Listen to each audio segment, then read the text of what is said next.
No longer in the SPL, but still duking it out in the SCC, we got the Solar Scarabs and the Valhalla Valkyries coming up next. Welcome back, everyone, to Summer Masters as we continue our elimination. I'm going to call it Elimination Friday, even though all of them aren't elimination games. Some of them are, this next one is. Most of them are, actually. And that's where we get into this. The next one, still an Elim matchup. We just saw even the set where NA wins, NA loses. Now, Mifflin, we get back to the region rivalry, which is Europe versus North America. The Valhalla Valkyries, a team that has a lot of players people would recognize, but is definitely been an interesting side of the conversation over the last few weeks in the SEC, going up against the Solar Scarabs, who are down here, despite being the first seed in EU, with a couple of subs that are coming in for their tournament. So a lot of pressure, I think, on both of these teams to try and show up. Some for trying to retain former glory, some trying to maintain current glory, and of course both just trying to stay alive in the bracket right now, which, as we said, is the threat that is looming over them. Yeah, and you know, Gore, as always, I try to do my journalistic due diligence. I went into the Valhalla Valkyries booth and I said, "Yo, Sam," he was the only guy in the booth at the time. "Sam, what's going on, man? What are you gonna lock in today? What's the god pool look like? Are we gonna see mages out of the jungle? Is it assassin time?" You know, trying to glean whatever information I can because I have nothing of value to bring myself. I just have to be a talk box for these pros. And he said to me, "It's gonna be whatever I lock in." And that's all the information I got. And then he told me about his tattoos. So terrible story, no information gained, and that's what I brought. What's his tattoo? Oh, it's Stormlight Archives, actually. Oh, nice. Yeah. So he's just like twinning with aggro. Yeah. Yeah. Okay. And I put aggro onto the Stormlight Archives, and aggro put Sam onto the Stormlight Archives. So really, it's because of your great genius. And you know, he had to alter his body and a little benevolence. bit, you know? Yeah, it's me. My tattoos aren't Stormlight Archives, so unfortunately. Mine either. Well, and admittedly, you never told me to get into it, so maybe that's. We'll get around to it. I think that we're starting to find that there's a very fine line and some friendships here that we thought. Okay, all right. Scarabs, though, Valkyries, it's going to be a really fun one to watch. Again, it is just because the fact that when you start to look towards, and very specifically, what the Scarabs have brought in, you've got a team that did incredibly well, did lose one set throughout the regular season, nothing too crazy, and it was to the Wargs. That's who they lost to yesterday. So if you're going to lose to the team, then at least you lost to the same team twice, I guess, question mark. No. But you're also coming in, you know, you've got Echrome, WorstTurttle, Panvich, who have been hanging around. But Zyrhoes and Dazer, who are subbing in for this one, right? Dazer coming in for Silence, Zyrhoes coming in for SAP 7. So you've got incredibly talented guys. You've also got the unfortunate scenario where, yes, they're all great talents in Europe, but they haven't been great talents that are playing with you for the last few weeks. And so trying to get over maybe some of that hurdle, Zyrhoes working with WorstTurttle, you know, Dazer blending with Echrome, it's definitely something that makes this tournament a little harder for him. Yeah, so again, just to reiterate, it is 2 subs for this team, but the Solar Scarabs have not seemed that much weaker for it. It's still incredibly talented stack up here. I would argue that the Solar Scarabs, or maybe the core players that have been switched up here, Zyrhoes in particular, have changed their playstyle since last we've seen them, and that was during the Worlds event. You know, we saw a lot of much slower play, drag it out, lock me the Chronos in mid, you know, I'll see you at the 40-minute mark, and I'm going to blow up a tower. Since then, I'm looking at some of Zyrhoes' recent selections. It's been a much faster pace of game. They've been getting a lot more aggressive, a slight departure from the European standard that has served them well in their region. Look, man, if I see a player cam like that and they're all laughing and having fun together, it's scary. I'm starting to worry less about any synergy that might be going on. Seems like they've got the communication down pat, and so that's kind of I guess the question asked and answered immediately by the Scarabs. The team they're going up against, though, is the Valkyries. Again, a team that has a lot of talent behind it, and we're wondering when we're going to see those peaks that we kind of expect out of them. And so, who better to ask about that than one of the players themselves? We got Gamma standing by for an interview.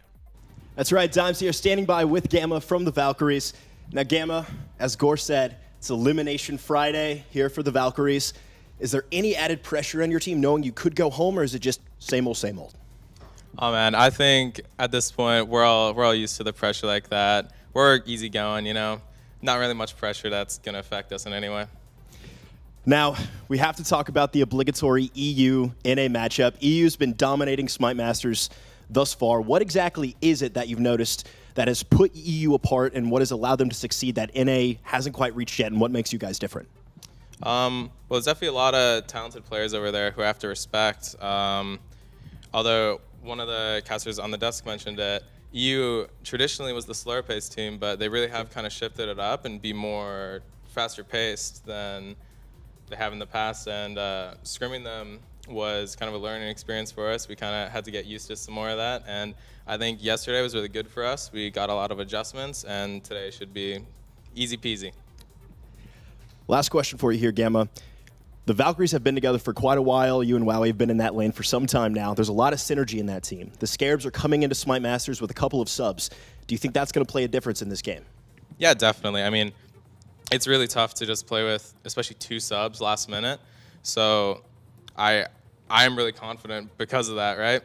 And yeah, me and Jacob Wowy have been playing together for a minute, so we're just going to go in there and do our thing, you know?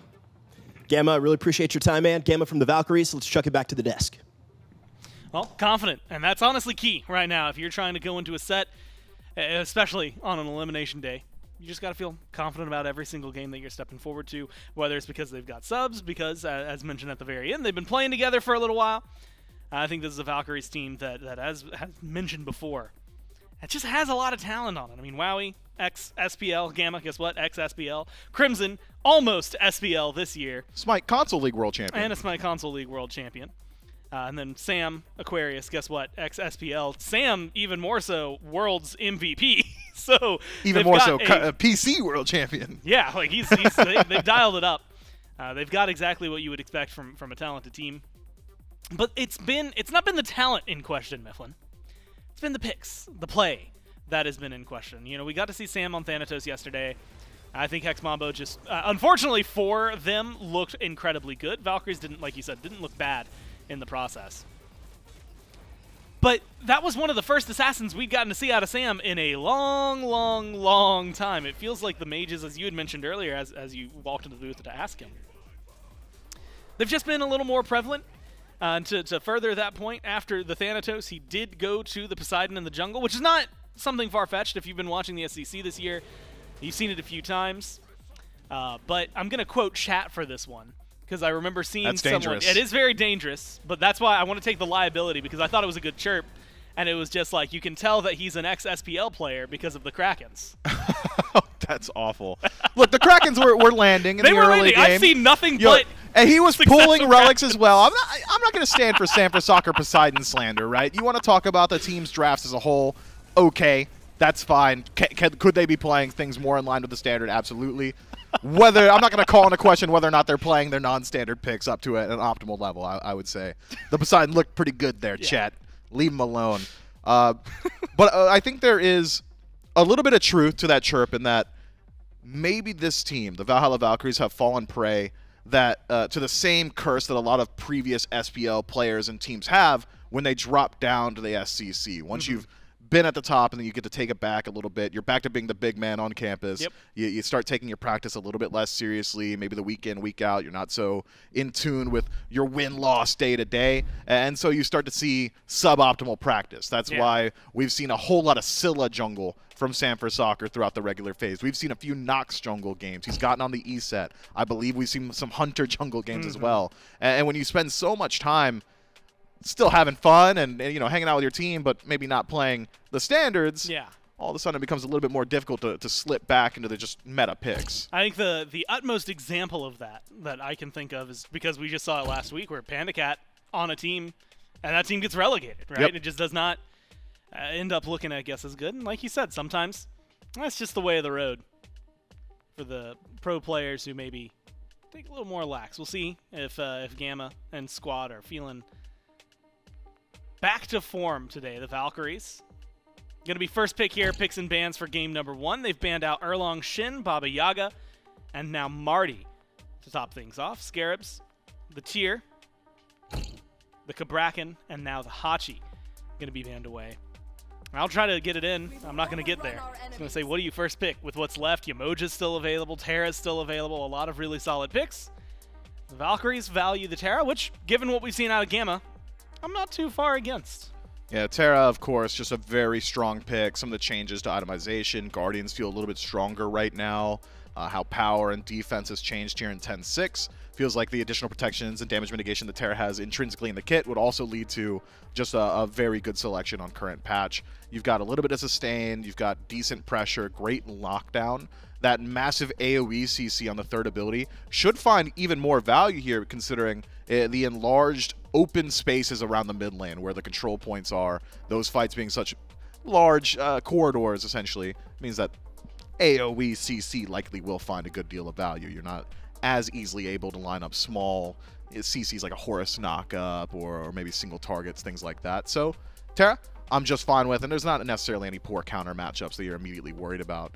The Solar Scarabs, on the other hand, I think, have still got some very strong selections available to them.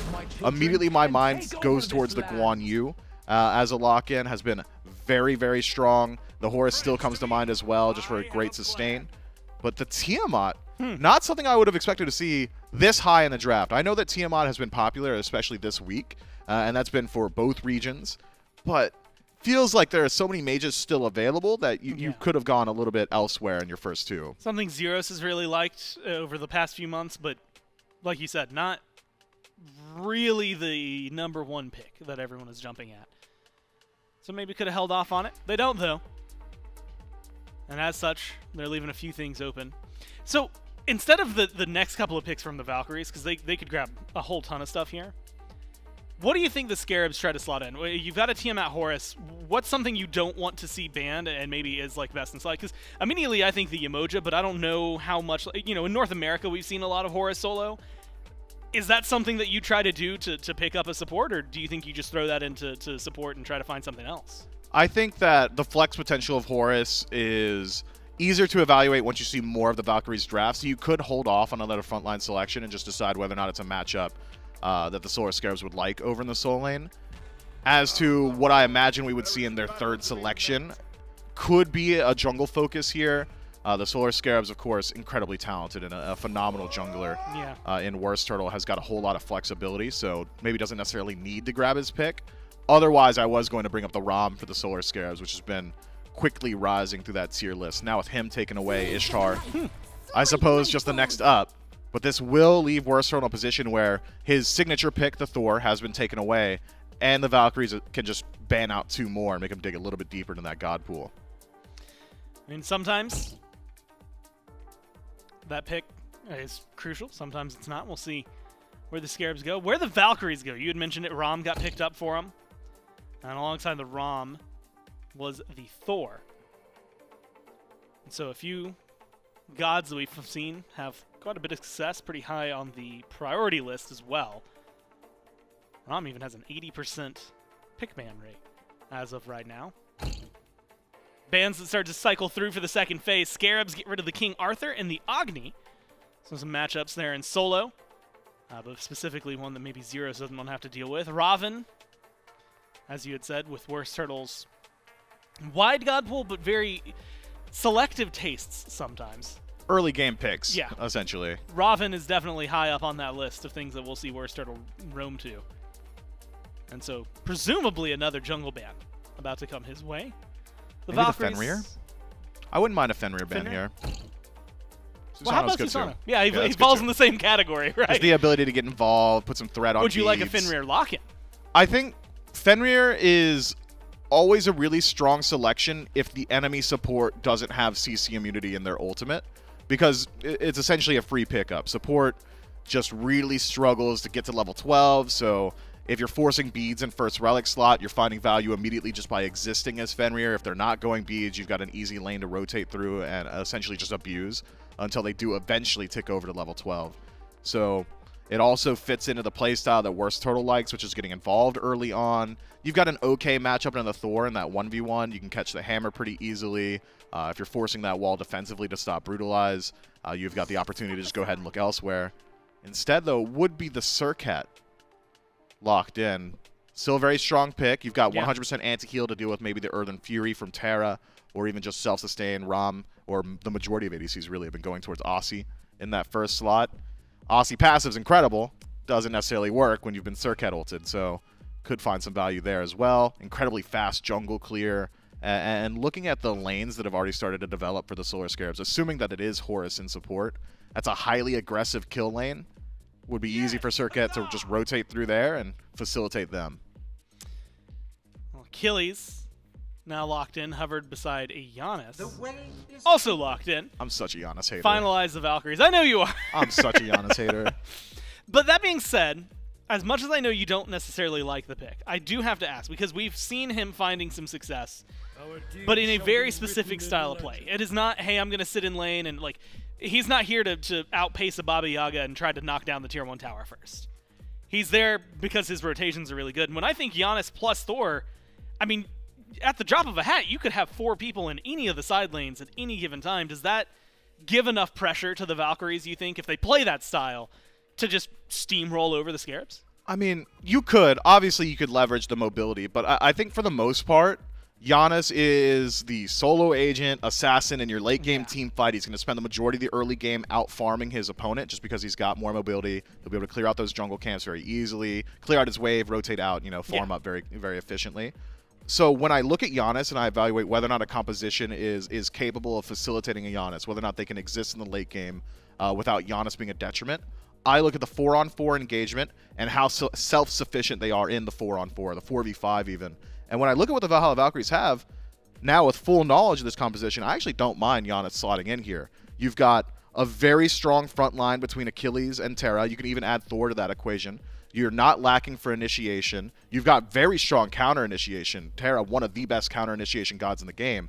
So often the answer to Janus compositions is, oh, okay, well, they don't have their standard mage with them. You know, we can go ahead and just spearhead, dive into the back line, see what we can do before the Janus is capable of getting involved. This is a draft that is very capable of kiting that style of play. Oh, you want to jump on us? We can drop Earthen Fury, lock down an entire jungle path with a root, and just walk away. Throw up a Thor wall, walk away. Have Achilles be unkillable in the back line. All the while, the Janus is peppering and damage with whatever this is, unstable vortex, right? Over wall, or distracting the Serqet and forcing her to dedicate all of her attention to chasing out this Janus and making sure that he isn't getting involved in the fight. So I do like how the Valkyries late game are going to be able to play with this 5-on-5. We have seen in the past, though, how often, even if you build a good comp around it, sometimes your team fight can get boiled down to, well, did Janus ult? If yes, cool, we're golden. Did he miss? Let's back away. Let's hit the reset button, see what we can do. And so a lot of that question is how the Scarabs can deal with it. You had kind of mentioned that the Valkyries have a really good counter-engage team, but let's talk, I guess, about the engaged good things about the Scarabs. You had already mentioned the Serqet already being pretty deadly.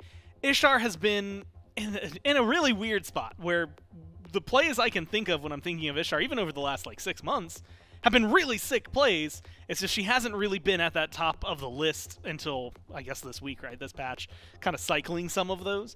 But even still, it feels like we've seen Rom ahead of her, Kernanos, Marty's still getting banned, things like that. Is this Ishtar, whether it's in lane or late game, like, going to be able to provide what they need for the Scarabs?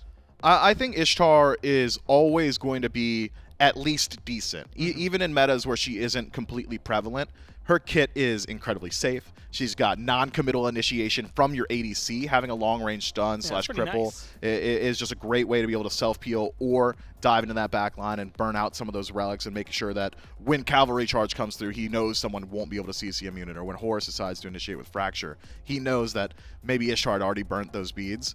But the fall of Ishtar, I think, runs completely parallel to the fall of Crit, right? Once Crit's off the table, the Shotgun Blast auto attack doesn't find nearly as much value because those pronged autos don't proc in-hand effects. So with the yellow numbers build coming back into the equation, you're not getting 3 kin-size procs on every auto, whereas you previously would have got 3 crits. Well, we'll see how well it works out. Maybe even what kind of build we're going to see as we jump into game number 1. We got Dimes and Alpha Jackal to take us through it. It's win or go home for the North American Valhalla Valkyries and the European Solar Scarabs. You got Dimes, you got AJ, and you got our good pal Doug spectating here. Now, AJ, a couple things jump out at me, but first of all, Sam for Soccer and WorstTurttle were the 2 junglers yesterday to play that Poseidon jungle, and both have moved away from that particular pick onto more traditional assassins.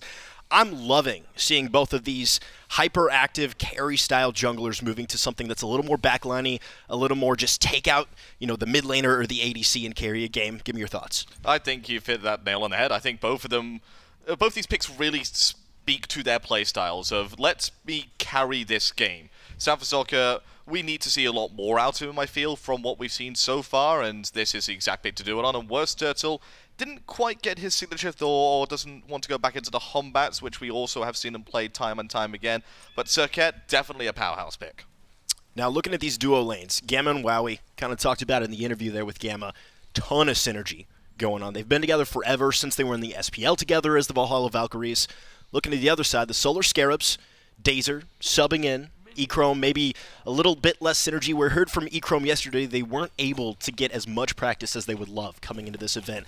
So just looking at that duo lane in particular, do you see any maybe hesitation on the side of the Solar Scarabs, or is it business as usual? Should be business as usual. I mean, yes, they haven't had as much synergy, but you don't pick up a player unless you believe they are good enough to sub in for you. And Dazer is a very experienced player. He's been around the scene for multiple years, as back as a coach on the Trig days, back in the Dignitas days as well. Wow, you're really, I'm stretching back, man. Yeah, That's a little bit, as there's aggression in the left lane here. Dazer and Gamma trading shots as Trig and Dignitas, AJ. Yeah, so all the way back. They're talking Season 2, Season 3, Season 4, maybe Season 5 as well.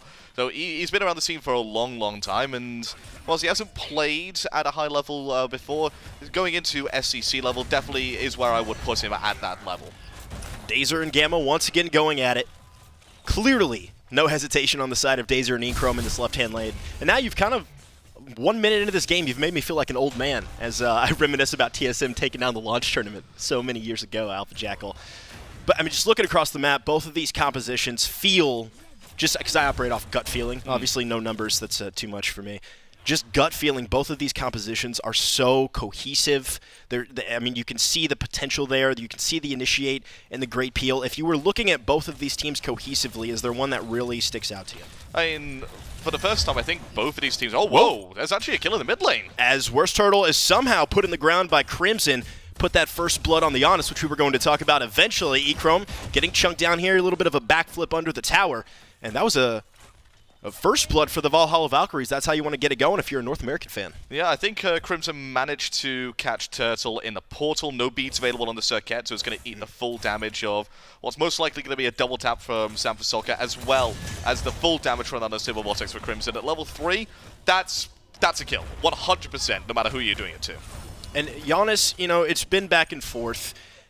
There's been talk about the damage being unconfirmable. We've been, you know, as let's take a look at the first blood. Let's see how this all went down here. But, you know, this Janus pick has kind of been in and out of the meta. And as we see ErupTCrimson here looking for the first blood, let's see how it all went down. He's comes in the lane health. here. Oh, yeah, it's already pretty low here. I'm sure it's going to be a double tap into a portal like you called it, AJ. Yeah, there's the stun. Oh, it doesn't even fall into the portal, just the wall was very well placed there from Serqet. The portal forced him to just stand there and eat all the damage. And like we were saying, I mean, what's your take on Janus? Obviously, with mid lane getting a little bit wider, maybe the portals don't land as often on the walls, maybe a little less escapability, but value in that global ultimate. Yeah, definitely value in the global ultimate, but I'm indifferent on Janus. I think he's probably one of the better gods you're going to see in this meta right now, considering he will proc Soul Reaver, he will proc Ethereal Staff very easily. But you're going to have to sacrifice your flat pen in order to get the cooldown that you want to build on this Janus token, and you want to be able to get a Chronos Pendant to get that 20% CDR plus the 1 second off every 10 seconds from the passive. And you're probably also going to want to get Spear of Desolation, so you're locked in for 4 out of 5 items on your build already. Now, speaking of items here, AJ, I think some players are still trying to lock down optimal build paths and figuring out where they want to go with their builds, but I see a couple different jungle starts on both of these assassin-style junglers. I think it's always valuable to talk about the difference between Iron, Bumbas, and what they bring to the junglers. Obviously, well, WorstTurttle most likely will be wanting to keep the fights in the jungle for as long as possible, going into Protector of the Jungle when he hits level 20, just to make sure that around the Fire Giant fights and around the Pyromancer and Gold Fury fights, they still go on when he's level 20, that he is as effective as possible. While Sam, the second he lands, he wants to auto-cancel as much as possible by going into that Bumba's Hammer.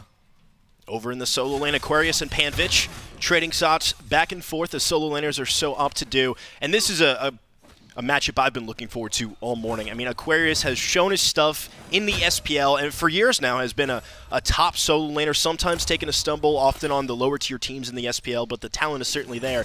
And Panvich has been hanging around that SCC spot for quite a while now, both very competent solo laners, especially with Aquarius picking up this Achilles, which we've had conversations about how optimal this god could be if played correctly. Yeah, we've had conversations. We've said potentially you could look to see him in the jungle, but Panvich gets executed, almost gets away on the horse. Aquarius with the kill. Sam, yet again, influencing a kill.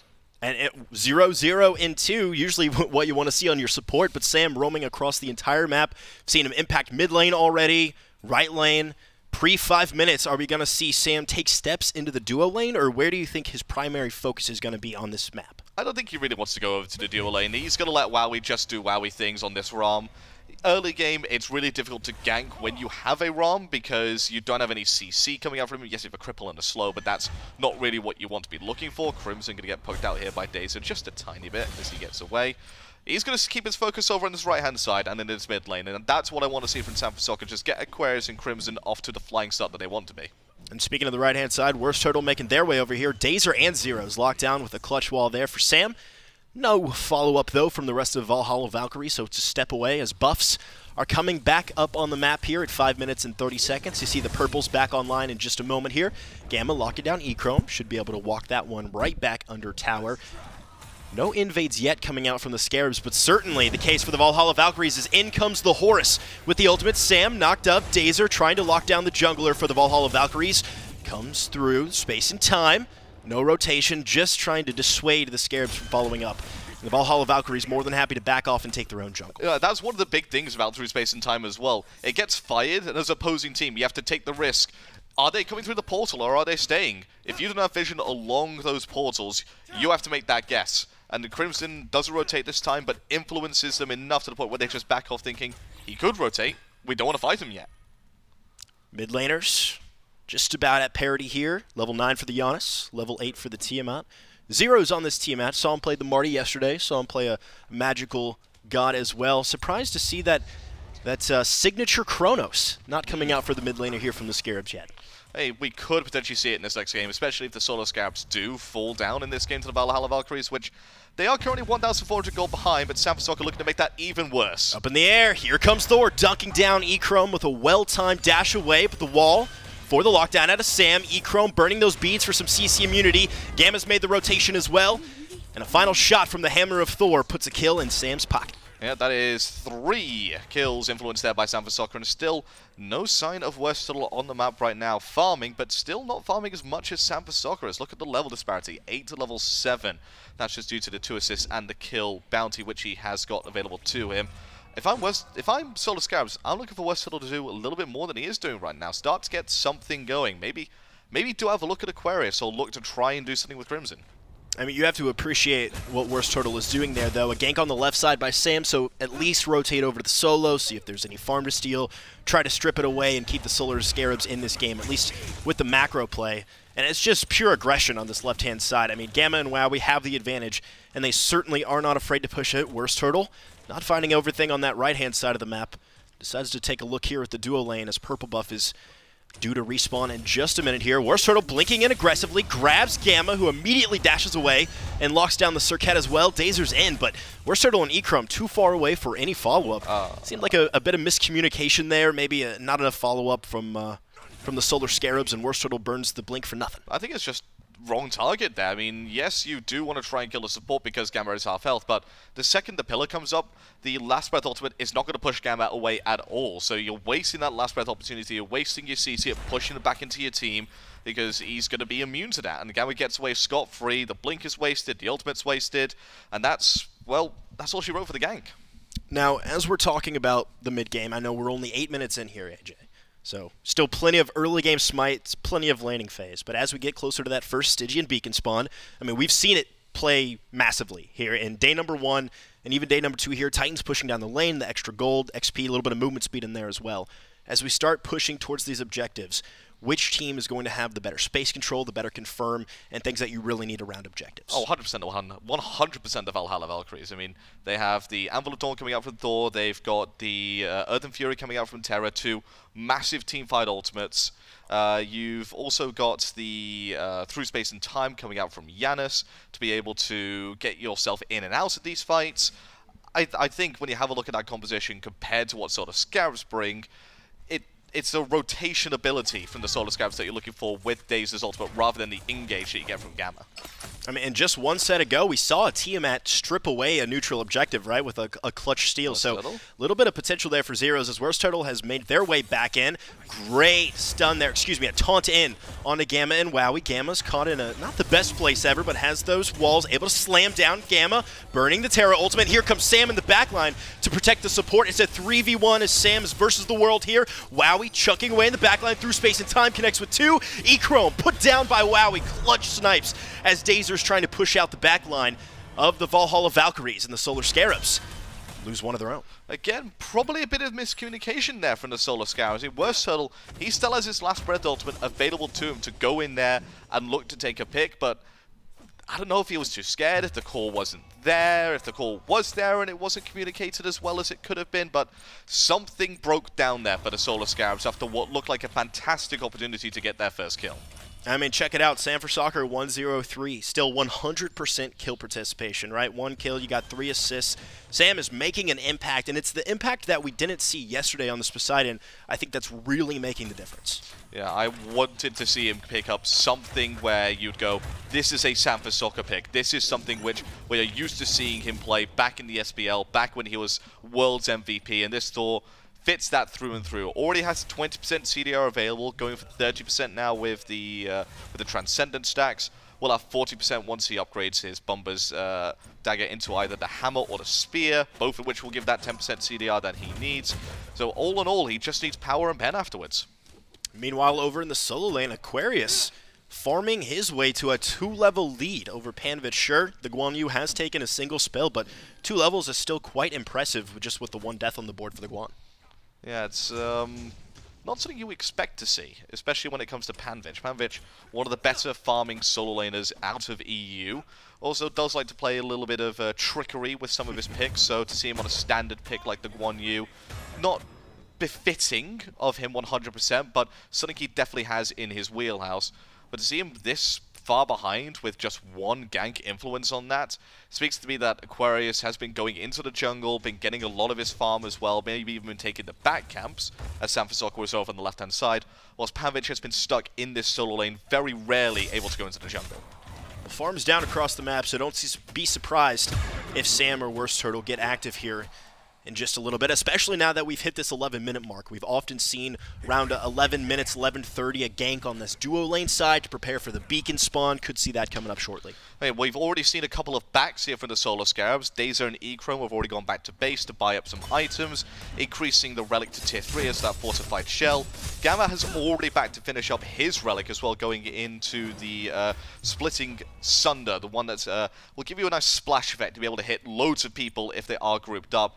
And he's done that despite the fact he only has 1 item. Upgrading your relics very early on seems to be the name of the game here in this meta. Grouping up here from the Solar Scarabs. Got WorstTurttle in the backline there, grabbing the speed buff before the spawn of the Stygian Beacon. Same thing goes for Sam. Charging up that mana, heading back to base, picking up a katana for himself before this thing comes online. Zyrhoes so far, Zyrhoes and Dazer, I should say, the only 2 members of the Solar Scarabs to not have taken a spill. And Zyrhoes and Dazer capturing this point so far uncontested. Gamma's moved his way into the Stygian Beacon, smashes through Dazer. Sam for Soccer grabs a little double tap there on a WorstTurttle. So far, no dive aggression yet. A portal onto Dazer. Big time damage from that unstable vortex. Aquarius making the rotation as well, just to confirm this beacon for the Valhalla Valkyries. And Panvich over on the solo island in right lane. If you watched the Valhalla Valkyries in their set yesterday versus Hex Mambo, this is something that Aquarius did both games. First Stygian to Beacon that comes over, he's teleported over, he's rotated over to help his team collect it. And he's done that because every single game he had that level lead over in the solo lane. So maybe as the next game of the Solar Scarabs, that's something to look at, is put Aquarius behind, see if he does still rotate, as Valhalla Valkyries see nobody in sight here, as the Gold Fury is going to go down for free. Oh, the Valkyries catching the Solar Scarabs unaware here. Sanford Soccer uses that Anvil of Dawn just for vision to make sure that none of the Scarabs can move in. And that is a beacon into a quick Gold Fury there. The Valhalla Valkyries have catapulted their lead to a pretty significant chunk here at 13 minutes. Yeah, they've almost doubled their lead in the past couple of minutes. 4,000 gold, about 4,000 experience, as the graph showed just there. And about 1,000 gold per kill if you're keeping track at home, with the fact that they're 4-0 up at 13.5 minutes in. But what do they do to push this lead? The Pyromancer obviously is the next best call. Going for the tier 1 tower in mid would give them a lot of map pressure. So those are the two which I'm going to be looking out for. And Gamma very wisely looking to ward up that next objective.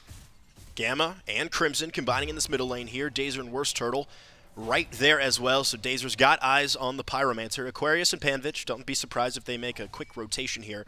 Sanford Soccer wrapping around the back. No Tectonic Rift just yet. Dazer getting out of danger there. And a bit of patience here. WorstTurttle moving their way in. ErupTCrimson hit with that Serqet ultimate, but a through space in time for the CC immunity. Gets the Janus out of danger. Sanford Soccer still hovering around this right-hand side. Dazer gets caught by a Tectonic Rift, a double tap, and an unstable Vortex, and decides to nope out of there. Yeah, and Aquarius makes his rotation yet again to make this Pyromancer push just a little bit easier. Panvich making his presence known, but Dazer already low. And Janus back in action here. Dazer falling low, able to be executed, unneeded though. ErupTCrimson picking up the final shot onto the support player for the Solar Scarabs. This Pyromancer is now wide open for the Valhalla Valkyries. Zyrhoes, Echrome, and WorstTurttle still here. Panvich joins the fray as well. A rotation over from Echrome, well timed to stop the Pyromancer. Yeah, just that one presence of the ADC alone, enough to force everybody to back off, but that leaves Wowy completely uncontested over on this left-hand side, able to farm up some jungle, and now that everybody's dispersed once again, the ADC's forced to go back over the farm. Pyromancer picked up once more here for the Valhalla Valkyries. I don't know if the Scarabs can get here in time. Zyrhoes over the wall, but Gamma there to zone out the mid laner. Tiamat still looking for this Pyromancer steal, not giving up on it quite yet. The Valhalla Valkyries, a little spin to win out of Thor there, puts the Pyromancer in the pocket of the Order Squad. Gamma might be in a bad spot here. A taunt in from the Serqet. There we go. And the Solar Scarabs pick up their first. They're finally on the board, and the target selection came through eventually there from WorstTurttle and the Solar Scarabs, but that is a good point for them to finally get themselves on the board, get that pressure, get that monkey off your back, so to say. As the Solar Scarabs find them as now down 5-1 in the kill column as we enter the 16th minute of the game shortly. Now, WorstTurttle, checking out this build as WorstTurttle finds the first kill of the game here for the Scarabs. Got a Jotuns into a Glad Shield. Is that just reacting to the pace of the game, or is that something you're actually looking to build into as a Serqet? As a Serqet this time, you have basically two build paths. You could go in full damage, full I'm going to murder you in 1 second Serqet, which has its obvious risks in the fact that you are in the middle of everybody as you're doing your combo, you'll probably die before you get it off. Or you go the much safer Bruiser Serqet, so you get your cooldown online straight away, and then you build 3 defensive items. One of which that we have seen a lot of is the Stone of Binding, mainly because your Stone of Binding will proc off your Cobra's Kiss, reduce their protections, then it'll also proc off your Last Breath ultimate as you stun them, and then as you push them away as well. So you get a lot of value from that one item on that one target. Gamma moving into the jungle here, allowing Wowy to secure that shield buff on the left-hand side. And Gamma not quite satisfied, peeking around the corner there. And AJ, what is it about the rest of the Solar Scarabs that allows WorstTurttle to build into this tankier route instead of that Glass Cannon Serqet? It's something that you almost have to do as a Serqet. You have a look at the rest of the composition, and the thing that does allow it really is a protection shred that you have from Panvich and a protection shred you have from Dazer. Both of them are able to reduce physical protections and magical protections to a lesser extent, to be able to allow Echrome and WorstTurttle to do a little bit more damage. Zyrhoes on this major mid lane, he's going to be able to do the damage no matter what once he builds his next 2 items, which I believe we're going to be seeing the Ethereal Staff and we're going to be seeing the Soul Reaver. Sanford Soccer and Wowy combining on the left-hand side to take down a Tier 1. Gamma locked down here by the Solar Scarabs. Up goes Sam. Gamma with that Terra ultimate as well. ErupTCrimson blowing the Janus ult. WorstTurttle throws out the Serqet ultimate. Is the victim of a double tap. Unstable Vortex just out of range there from Crimson. To put the finishing touches, but Wowy says, I'll take that, thank you very much. Puts a kill onto the Ram, make it 2-0-1. Gold Fury online, but the Valkyries aren't quite done yet with the aggression in the middle lane. And now finally the Valks back off.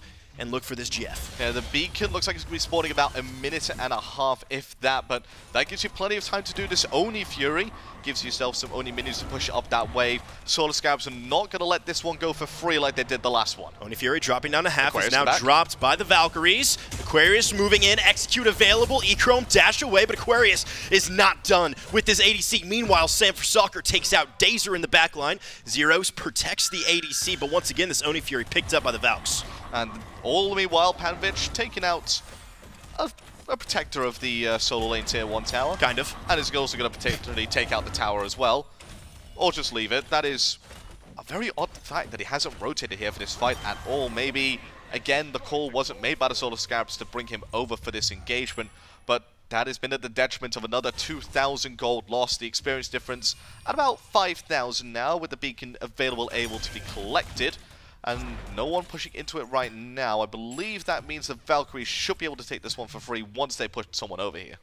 I mean, it's a tough look for Panvich, right? I mean, at the time when the Gold Fury, or the Oni, I should say, was being started Is he going up, to get this for free? level 16, no shot as Gamma's rotating in. Dazer, it's going to be close, for sure. Gamma's going to be able to step on the point, though, before it completely ticks over and allow the Solar Scarabs to grab the next spawn of that Stygian Beacon. No one else, though, is helping out these two supports. They're just kind of play fighting on top of this objective. Crimson finally joins the fray here. Aquarius wrapping around the backside. On to Dazer, who's not all that tanky on this Warrior Horus. Aquarius, certainly at level 19, is dishing out some crazy damage to the level 11 Horus. And we saw this issue yesterday with Dazer, right? On that Sobek, even on any other support that we've seen Dazer play, just behind in levels and subjected to the damage out of the solo laner and pretty much anyone on the side of the Valhalla Valkyries. Well, this time I think he's behind the levels mainly because the team as a general is just so far behind. Sure. He's actually put himself even with Gamma right now, to the delight of himself. Has got that Relic Dagger, hasn't upgraded it just yet. But my eyes are going to say he's going to go into the upgrade that gives him extra protections when he fires off the Relic, so that when he pops that shell, the shell just gets as much value as possible. Pyromancer back online here, AJ. Dazer, Echrome, and Zyrhoes in the middle lane. Echrome rotating a lot this game out of the duo lane, and meanwhile, on the left-hand side, Wowy farming up happily. Or for the rest of the game, I should say, as Wowy's made the rotation here into the Pyromancer. Easily taken down by the Valhalla Valkyries. No look here by the Solar Scarabs. And the Valks immediately moving into the Fire Giant pit, starting up this objective. Well, look at what WorstTurttle is. WorstTurtle's all the way over and left. They know they're not going to have to deal with the Serqet in this engagement. So if you don't have to deal with the problem jungler, might as well go all in for this objective in a 5 versus 4. It's in your favor. Wowy with the oboe online, plenty of damage. Gamma's moving forward. Sam's in the air. Who is going to be the recipient? It's Echrome, immediately deleted. Zyrhoes returns one, but Aquarius flips it right back around. 2 members down now for the Solar Scarabs, and Zyrhoes is going to be the next target, and Aegis is only going to delay the death of the Tiamat for just a moment here. A double for Aquarius, 3 drop for the Scarabs. And back to FG, the Valkyries go. WorstTurttle just off the mark there, and now, with a beads, a great wall locked out from Sam over the wall. WorstTurtle escapes a deadly fate. Yeah, if he manages to get the taunt onto Crimson there before he gets through the portal, I think he gets a triple kill there. Because he gets the poison spread off from his Last Breath ultimate onto at least 2 other people. Those 2 people are probably going to die in the form of Sam and the form of Wowy. And then it's an entirely different fight, just a little bit off the mark when he blinks in with that Cobra's Kiss. Gives the space that Crimson needs to get out. You know, there have been so few kills in the early spaces of this game. Now the game's starting to pick up. We haven't even really talked about this Soul Surge and what it provides to these teams. Walk me through the new mechanic, AJ. So the Soul Surge, as you can see, as somebody dies, there's a big area that can grow up to 4 more times. And now it's huge. Yeah, lasts 30 seconds, but that can last up to a minute and a half with each subsequent death, giving it an extra 15 seconds, hence 4 stacks being the max. And the more deaths you have in it, the larger it gets. It goes up to, I think it's 200 units, which is absolutely massive. That's about 2 Thotholts when you go through his glyph. That's how large it is. When you are in the area, if you are under 50% health, you gain extra movement speed, and your abilities and your basic attacks will deal extra burn damage to anybody that you hit. So it's one of those mechanics where if you are inside it and you are low, it gives you the opportunity to fight back and to be able to almost take a last stand, if you will. The Solar Scarabs have been stripped of all of their Tier 1 towers. The Tier 2s are now exposed. The Valhalla Valkyries are ready to take them down. Wowy clearing out this left-hand side. Gold Fury back on the map as well. Crimson, Aquarius, and Sam all chunking away at this objective, and that's going to go down for absolutely free. Put a little more gold in the pocket. And AJ, we're reaching that trepidatious 10K gold mark that you so often talk about. Oh, I love talking about the 10K gold lead. It's almost there, 9,250. So we're basically there. Let's just call it what it is. They are 10,000 gold up at this point. And for those of you that haven't heard me talk about it in the past, once you are 10,000 gold up, you can only lose the game if you make mistakes or if you let the game get to an even point yet again, which potentially can happen if you let it go for 35 minutes. But when you have a squad that's as tenured as the Valhalla Valkyries, the second they're 10,000 gold up, they're not going to make mistakes. They're not going to let you get a 4 or 3 versus 5. They're not going to let the game go to 35 minutes here. And with the Pyro down, Gold Fury in the pocket of the Valkyries, the Fire Giant the only remaining neutral objective to be looked at here by the Order Squad. And I mean, the Solar Scarabs, sure, they're quite a chunk of gold down here, but levels getting closer to 20 where that XP lead is going to matter less and less and less. But if you're looking at one or two particular players on the side of the Solar Scarabs who really have to step up and show their stuff in this next team fight, is there any particular god or player that you're going to point out? I mean, the two which I'm going to be looking at are Panvich and Echrome. Panvich mainly because he needs to create the space as this Guan Yu, or needs to be able to peel for the backline like Dazer just has been able to do so successfully right now. And for Echrome, he is one of the only people that's able to deal the damage necessary to kill Gamma, to be able to kill Aquarius, to be able to deal with Soccer as he dunks into the backline. Fire Giant about half health, but they're not worried about that. They're worried about the engagement. You heard it from AJ. Keep your eyes on the duo and the solo of the Solar Scarabs. As the Valhalla Valkyries are moving forward, Echrome dropping down, and that's one of the two players you pointed out, AJ, already in the grayscale, going to be for the next 45 seconds or so. Dazer at half HP as well. Panvich using that cavalry charge preemptively. Huge teamfight ultimate off the board here for the Solar Scarabs. Another double tap connecting, but a good taunt from WorstTurttle. Keeps him on the board for just a moment longer. Dazer getting out of dodge. Sam for Soccer. And Aquarius using the portals very effectively. Speaking of a portal, ErupTCrimson sends Dazer through that portal there. Sam for Soccer puts the finishing touches on that kill. And Dazer and Echrome, the duo down for the Solar Scarabs for at least another 20. And every single member of the Valhalla Valkyries now collapse on the FG. Yeah, no ultimates available. Zyrhoes has only just come back up. I don't think they have any shot of contesting this Fire Giant. The first one of the game going to go the way of the Valhalla Valkyries. And this will be the only normal FG of this game. The time it respawns, it will be enhanced. And at that point, the Solar Scarabs have to be able to contest it. And we're at critical mass here, AJ. Fire Giant wrapped around the waists of the Valhalla Valkyries. Got that 10K gold lead. Items looking good. Level 20 across the board. Minus Gamma, but, you know, that's the support life. What are you going to do about it? And it's a full back here from the Valhalla Valkyries as they make maybe their final purchases and look to siege down these tier 2 towers. Yeah, they're going to have the aid of the Titan pushing down that mid lane as well. The golden rings surrounding the Phoenixes indicating where the binds of Tartarus, now that they have been extinguished, will allow the Titans to go down. And that's because that's where most of the towers are. If you don't know, that's where the Titans will be able to go down, is where the towers are plentiful. Just to be able to help the teams push down those towers, because the game recognizes that it's, you know, a little bit difficult for that composition to push down that specific lane. That should be coming out in just about 30 seconds for that time push, and that's where the Valhalla Valkyries will make their push down that mid lane. It's been fascinating to watch these players adapt to these Titan pushes. All day yesterday, of course, the Wargs trying to push into the Titan base, and it's over in right lane, so you can't take down the Titan. Could be a factor here in this game number 1 between the Valhalla Valkyries and the Solar Scarabs. It's a best of 3, so this is not the end-all be-all, but one of these teams at the end of this 3-game set, AJ, is going home. Yeah, but so far it looks like it's going to be the end-all be-all of EU's clean sweep of this tournament, with NA finally notching up at least one win in the column of NA versus EU to make it 6-1. And then the Valhalla Valkyries hoping to make that 6-2 with a clean 2-0 sweep here of the Solar Scarabs. But it all starts here in this game number 1, and they find themselves in a commanding position 27 minutes in. Solar Scarabs praying for a miracle to keep themselves alive in this game. Titans clashing in the middle lane here. The Chaos Titan's going to drop swiftly to the Valks, and now that Order Titan continues its rampage down the middle lane. Echrome throwing some of those lightning shots out of Ishtar into it. Aquarius leading the charge, but meanwhile, Gamma, Crimson, and Wowy pushing up this left-hand side for absolutely free. Only Panvich is there to stop this 3-man push on the left-hand side. Already dropping low is the Phoenix. Sam for Soccer and Aquarius teaming up in the middle lane to take out a tier 2 tower, and the Scarabs are pretty split. Yeah, there we go. The tower in mid lane falls down as well. The Titan doing 188 damage per swing. Able to clear out some of those minions as well as the Titan pushes up into that mid lane Phoenix.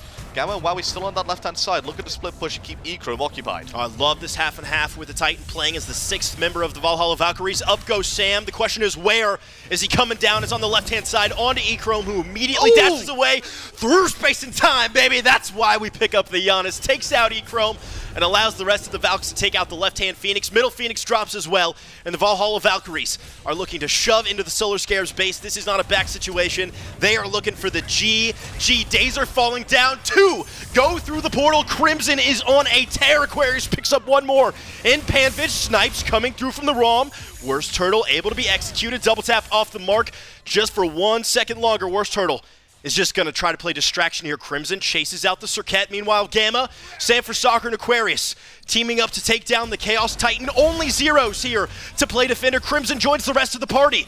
And NA takes down EU. The supremacy looks like it's coming to an end here, as it's now 6-1, as we called out before. Valhalla Valkyries looking very clean during that game. And do you put that up to San Francisco picking a god that is more San Francisco-esque, or is that just the team performance as a whole? Dude, I mean, it was choking out the Solar Scarabs from minute 1. I mean, Sam, we saw 100% kill participation all the way through, but it just transitioned beautifully into the mid lane and the solo lane, and I think you can chalk that up to a team comp win. Yeah, I think, as you put out, team comp was just so good. That Janus, which we had a little bit of doubts of from the desk, you know, some were saying, you know, it was a little bit bad. Some were saying, you know, actually, looking at the rest of the composition, it looked good. In the end, looked fantastic. I want to see him play it again because Crimson was just unstoppable on that pick. And meanwhile, the Solar Scarabs, who have been so dominant over in Europe, taking a little bit of a spill here, looking to regroup and come back in game number 2 to force us to a game 3. You're not going to want to miss the second game in this 3-game set. Stick around.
Well, welcome back, everyone, to the Summer Masters, well, SMITE Masters, Summer 2023 words.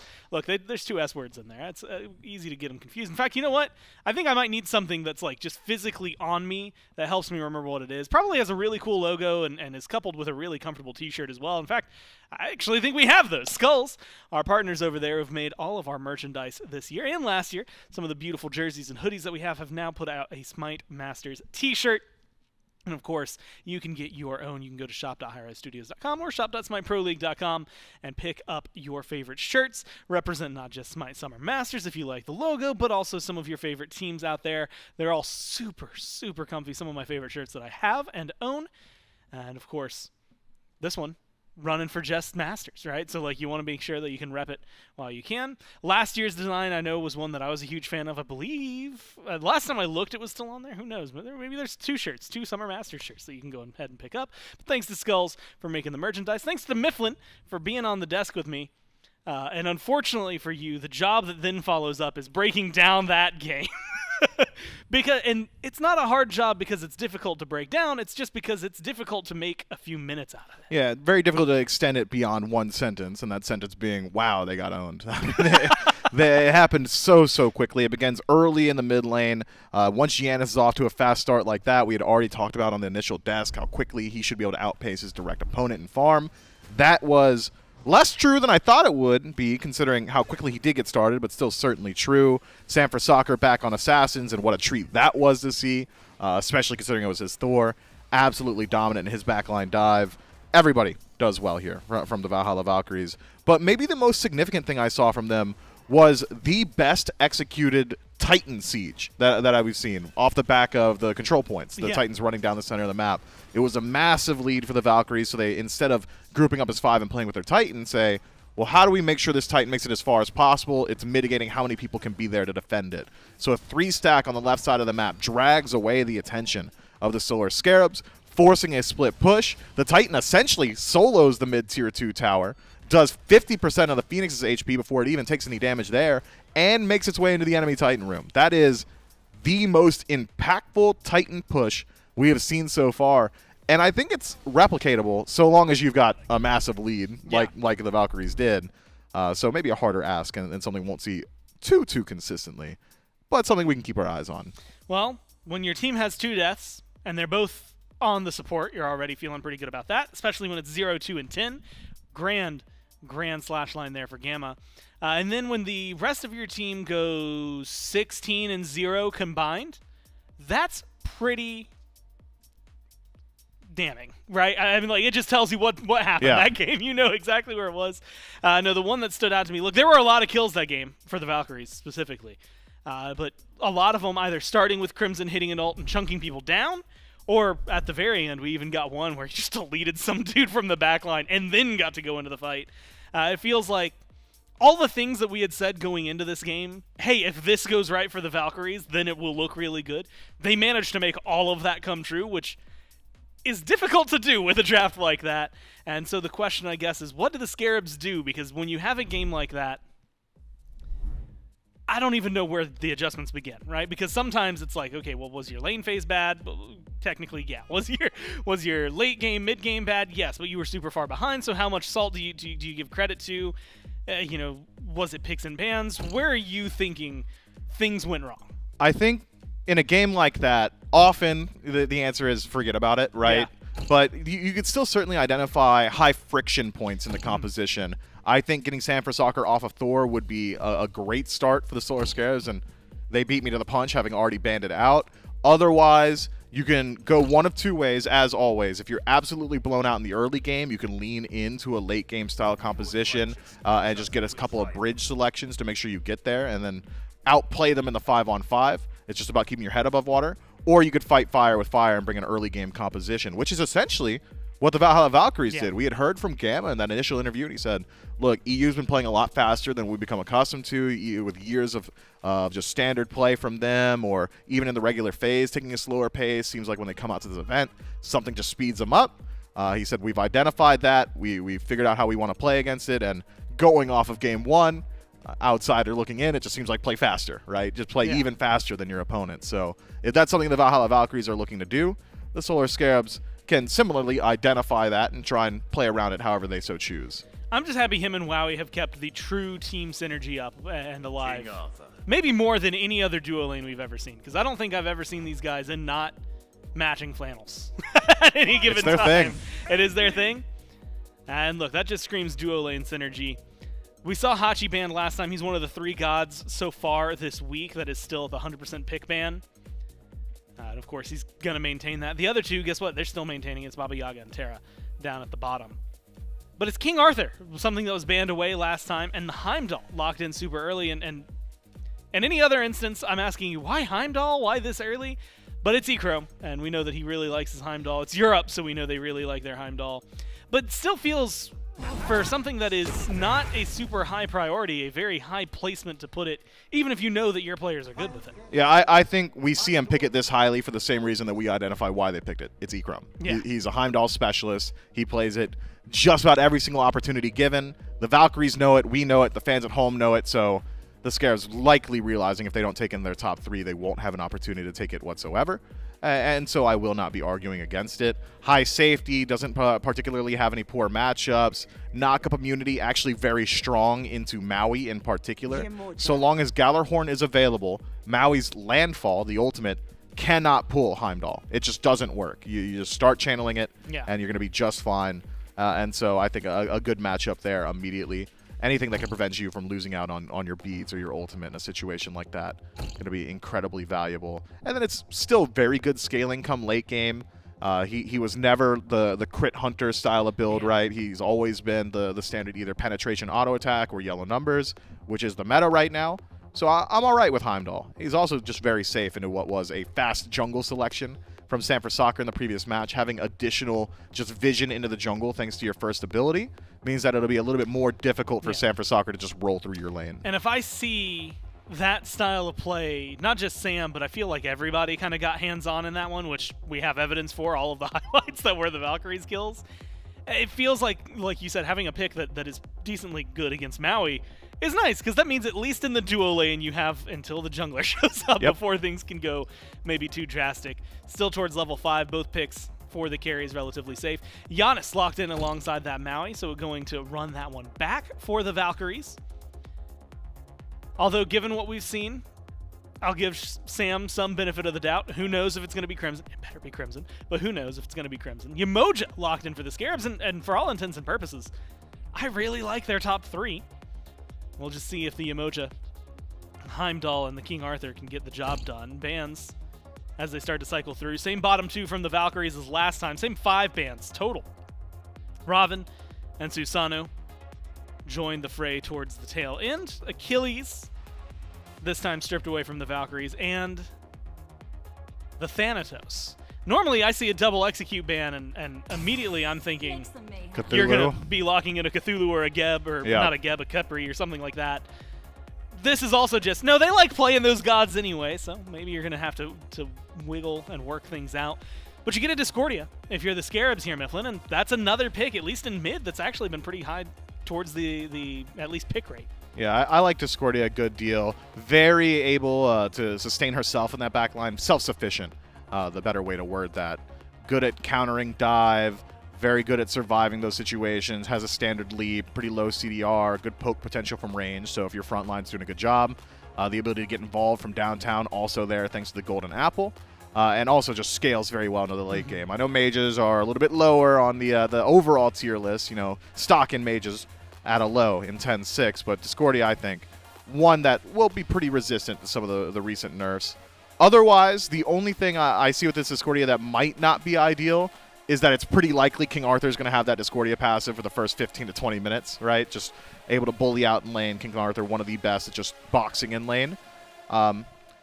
Maybe, depending on the matchup, gives you an opportunity to look for ganks in solo. A little bit additional power means you've got a little bit additional kill potential, but up against tier now, that kill potential is going to be largely mitigated post-level 6. Getting an eyes on jungle selection, if that is going to be a Ratatasker for the Solar Scarabs, that means that tier is going to be able to double dip on defense, making it even more difficult to actually hit pay dirt on your gank. Well, swapping away from it as of right now. Maybe thinking about exactly what you were saying. If you can double dip physical damage, you want something that can strip it away. Nemesis being hovered. Let's talk about the Wheelish, though. Locked in. I'm going to be honest, Mifflin, there's a lot of things that she can bring to the table, but the furthest my brain is going to go, well, Sam likes a Wheelish. Yeah, Sam's always been a massive fan of a Wheelish. She is one of the most fun early game stomp picks. If you're able to set a pace like we saw in game 1, I've gone on record as saying at a Wheelish at a head at like level 6, Feather Steps and Execute. Like it does that much damage with her passive. It's very safe as well. And you've got some counter matchups into the Solar Scarabs. The Discordia, obviously, Gravity Surge going to be great into her. But the Yemoja as well, all of a sudden puts threat on the rest of your team. Riptide does proc Gravity Surge, so anyone who's trying to use that to escape is all of a sudden at risk for an Wheelish pull back in. Otherwise, you've got maybe a little bit of CC, a little bit of knock-up on your side. Tyr, of course, great with the Fearless. Maui with the ultimate. So, synergy already for the Valhalla Valkyries, and just a strong bridge pick, like we had talked about earlier. Someone that can make sure your composition does make it into the late game, that's a Wheelish. She can get it happening very early. She can be that solo agent on gank. She's got the CC for her stuff, and she's got the damage. The only issue being a Wheelish in the late game jungle 1v1, not always great. Might find some struggles there. Might set the same pace as last game, and just absolutely obliterate anyone that stands in her way. So there's definitely, I guess, a few avenues for the Valkyries to go here. Nemesis gets locked in. You would really like the Nemesis towards the end, specifically even though it's double dipping in physical damage, something that can strip away some procs from a Tyr maybe and make a gank over there happen. But as a whole, I think is what we need to start evaluating. And maybe we don't. Last game we never got to really see a true 5-on-5 team fight that felt like it was even. And so maybe that's a pipe dream right now for the Scarabs. Maybe it's just get through the first 10-15 minutes. And so split it up early game. Can they get through it without falling super far behind? Mid game, can they take the fights at an ideally equal world? And late game, do they have enough to topple the Valkyries and push us to 3? Early game for the Solar Scarabs, going to be a major contention point, of course. I mean, it's kill lanes across the board for the Valhalla Valkyries as well as an early game jungler. So keeping your head above water needs to be prime on your mind. As far as the lanes themselves are concerned, Heimdallr's the safest hunter in Smite. You've got Yemoja, who should be able to match up pressure on her own, as well as matching sustain on the other side. Discordia can play relatively safe. Not exactly the sit in the back of your own tower and clear away from their style pick. Still need to get up to nearly melee range to land Unruly Magic on everything. But Nemesis, a very safe pick, and once you have Golden Blade, can generally just hang out in the jungle and continue to farm up. My concern for the Solar Scarabs isn't necessarily even whether or not they can survive the early game or even the mid game. It's who deals with Janus. Who's chasing out Janus? Who's got the chase potential? The reason we've seen the Susano ban every single time is because that's the standard counter matchup. He's one of the only assassins in Smite that consistently chase Janus through walls. I'm not so sure Nemesis is going to have an easy time with that. Nemesis is there to deal with the front line. Crimson looked phenomenal on the Janus in Game 1. We'll see if he can repeat it here in Game 2. It's do or die for the Scarabs, and it's Dimes and AJ. The Scarabs on their last breath here at Summer Masters, AJ. The last hope for Europe, my British friend, as the Valhalla Valkyries look to climb their way back into the next bracket. It's Dimes, it's AJ, it's Doug spectating. Now taking a look at the Solar Scarabs. If any comp's going to do it, it's probably this one. Dazer on potentially the best support character in Yemoja. You've got the classic Discordia King Arthur combination. Echrome on his legendary Heimdallr. Is this going to be enough to scrape to a Game 3? It all depends on how WorstTurttle performs on this Nemesis. It's a notoriously slow pick to start in the jungle. In fact, probably one of the weakest level 1 through 3s in the game coming out of the jungle. But after you hit level 5, starts to pick up a bit of pace, and then becomes one of the most nightmarish picks to deal with when you get to the late game. So, as the desk was saying, it's all about holding out for that first 10-15 minutes. If the Solar Scarabs can do so, we're going to a Game 3. If the Valhalla Valkyries get off to even half the lead that they did in Game number 1, it's going to be a swift 2-0 here. Watching Echrome play this Heimdallr is always a pleasure. Dazer picking up Yemoja. But on the other side, Gamma and Wowy, the story duo lane combining for this classic matchup here. I mean, the Hachiman has been dominant all weekend long so far. I know we're only day 2, but it's been looking fantastic. Same thing for this Maui here. And you basically just trade the Terra Ram for something just as good. Yeah, I think you do. The Terra Ram has been probably the quintessential dual lane that we've seen here. But the Maui and the Hachiman certainly able to keep up pace with it. Hachiman, I would say, is most likely the best ADC in the game right now. Zyrhoes taking a lot of damage here. Goodness. He's gone. Gracious, Sam for Soccer dishing it out. WorstTurttle looking for a turnaround. The double dash takes out the jungler, and it's going to be a 1-for-1. Getting it started early here in game number 2. The Valhalla Valkyries wasting no time. But good on WorstTurttle for making it happen and putting one on the board for the Scarabs. At the very least, they got the return kill onto Sam for Soccer. That was absolutely necessary, because the worst thing to do when you're 1-0 down in a best-of-3 elimination set is to go, oh, Echrome almost fell down there as well. But Zyrhoes, unfortunately, did still use his beats there, so he's going to be targeted again by Sam for Soccer and Crimson here. And sure, Discordia does have that little flutter away, right? But it's not like a Thoth dash caught in a portal, unstable vortex. Look at that damage as WorstTurttle makes his way back in on this Nemesis. Blink used as well.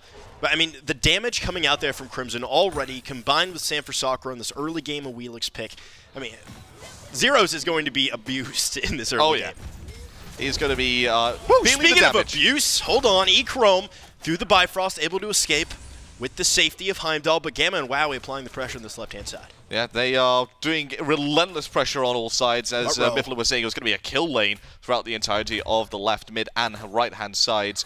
Sam for Soccer seeing if he can sniff anything out over here, but instead just going to be picking up this shield buff for the rest of his team to allow themselves to continue the farm that they found themselves ahead of over here on this left-hand side. Gamma and Wowy putting the pressure onto Dazer and Echrome. Dazer only just hitting level 3 now. Interestingly enough, so far throughout this entire weekend, we've been talking about the dual lane, we're talking about the mid lane. We've mentioned the solo lane a couple of games, but it has been the lane which has been almost self-sufficient, has been just there by themselves, isolated, rotated 2 for the junglers for the blue buff spawns, and that's about it. And in this matchup, it is the quintessential matchup we've been seeing all weekend of the Tier versus the King Arthur. And I like it, right? I mean, Tier has really come into his own, especially with that buff to Lawbringer a little bit ago. You know, got the stun on the blue stance there, a little bit of extra power. In the orange stance, looking good, fearless for the knockups. And then King Arthur has been seeing a little bit of play here in SMITE Masters. Hasn't recently been at the top of the meta charts, but has certainly made his way back. Gamma and Wowy would love to grab this purple buff away from Dazer and Echrome. They do. It's going to be picked up there by the Valhalla Valkyries, but Gamma falling quite low. Riptide just off the mark there from Dazer. Echrome going in aggressively. Wowy following up Gamma just to make sure the support gets out of there scot-free, and a good pickup there from the Valkyries on the left-hand side. Able to take away the buff and able to, looks like, secure their own as well, but Dazer wants to at least make them pull it all the way into tower to secure it. This is what you need to do as a support, is just make a life obnoxious for them on securing their own purple if your purple has been taken, and Dazer been sundered.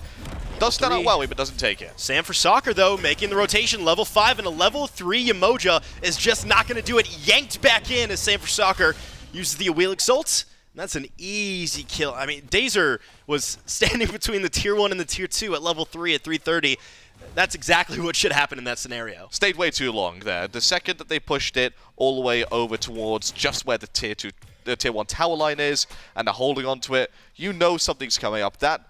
I don't know if that was a call from Zyrhoes in the mid lane. I don't know if Sam for Soccer rotated straight from the mid lane there, but if he does pass through there, Zyrhoes needs to make the call to Dazer, get out, they're ganking you, they're going to kill you if you stay.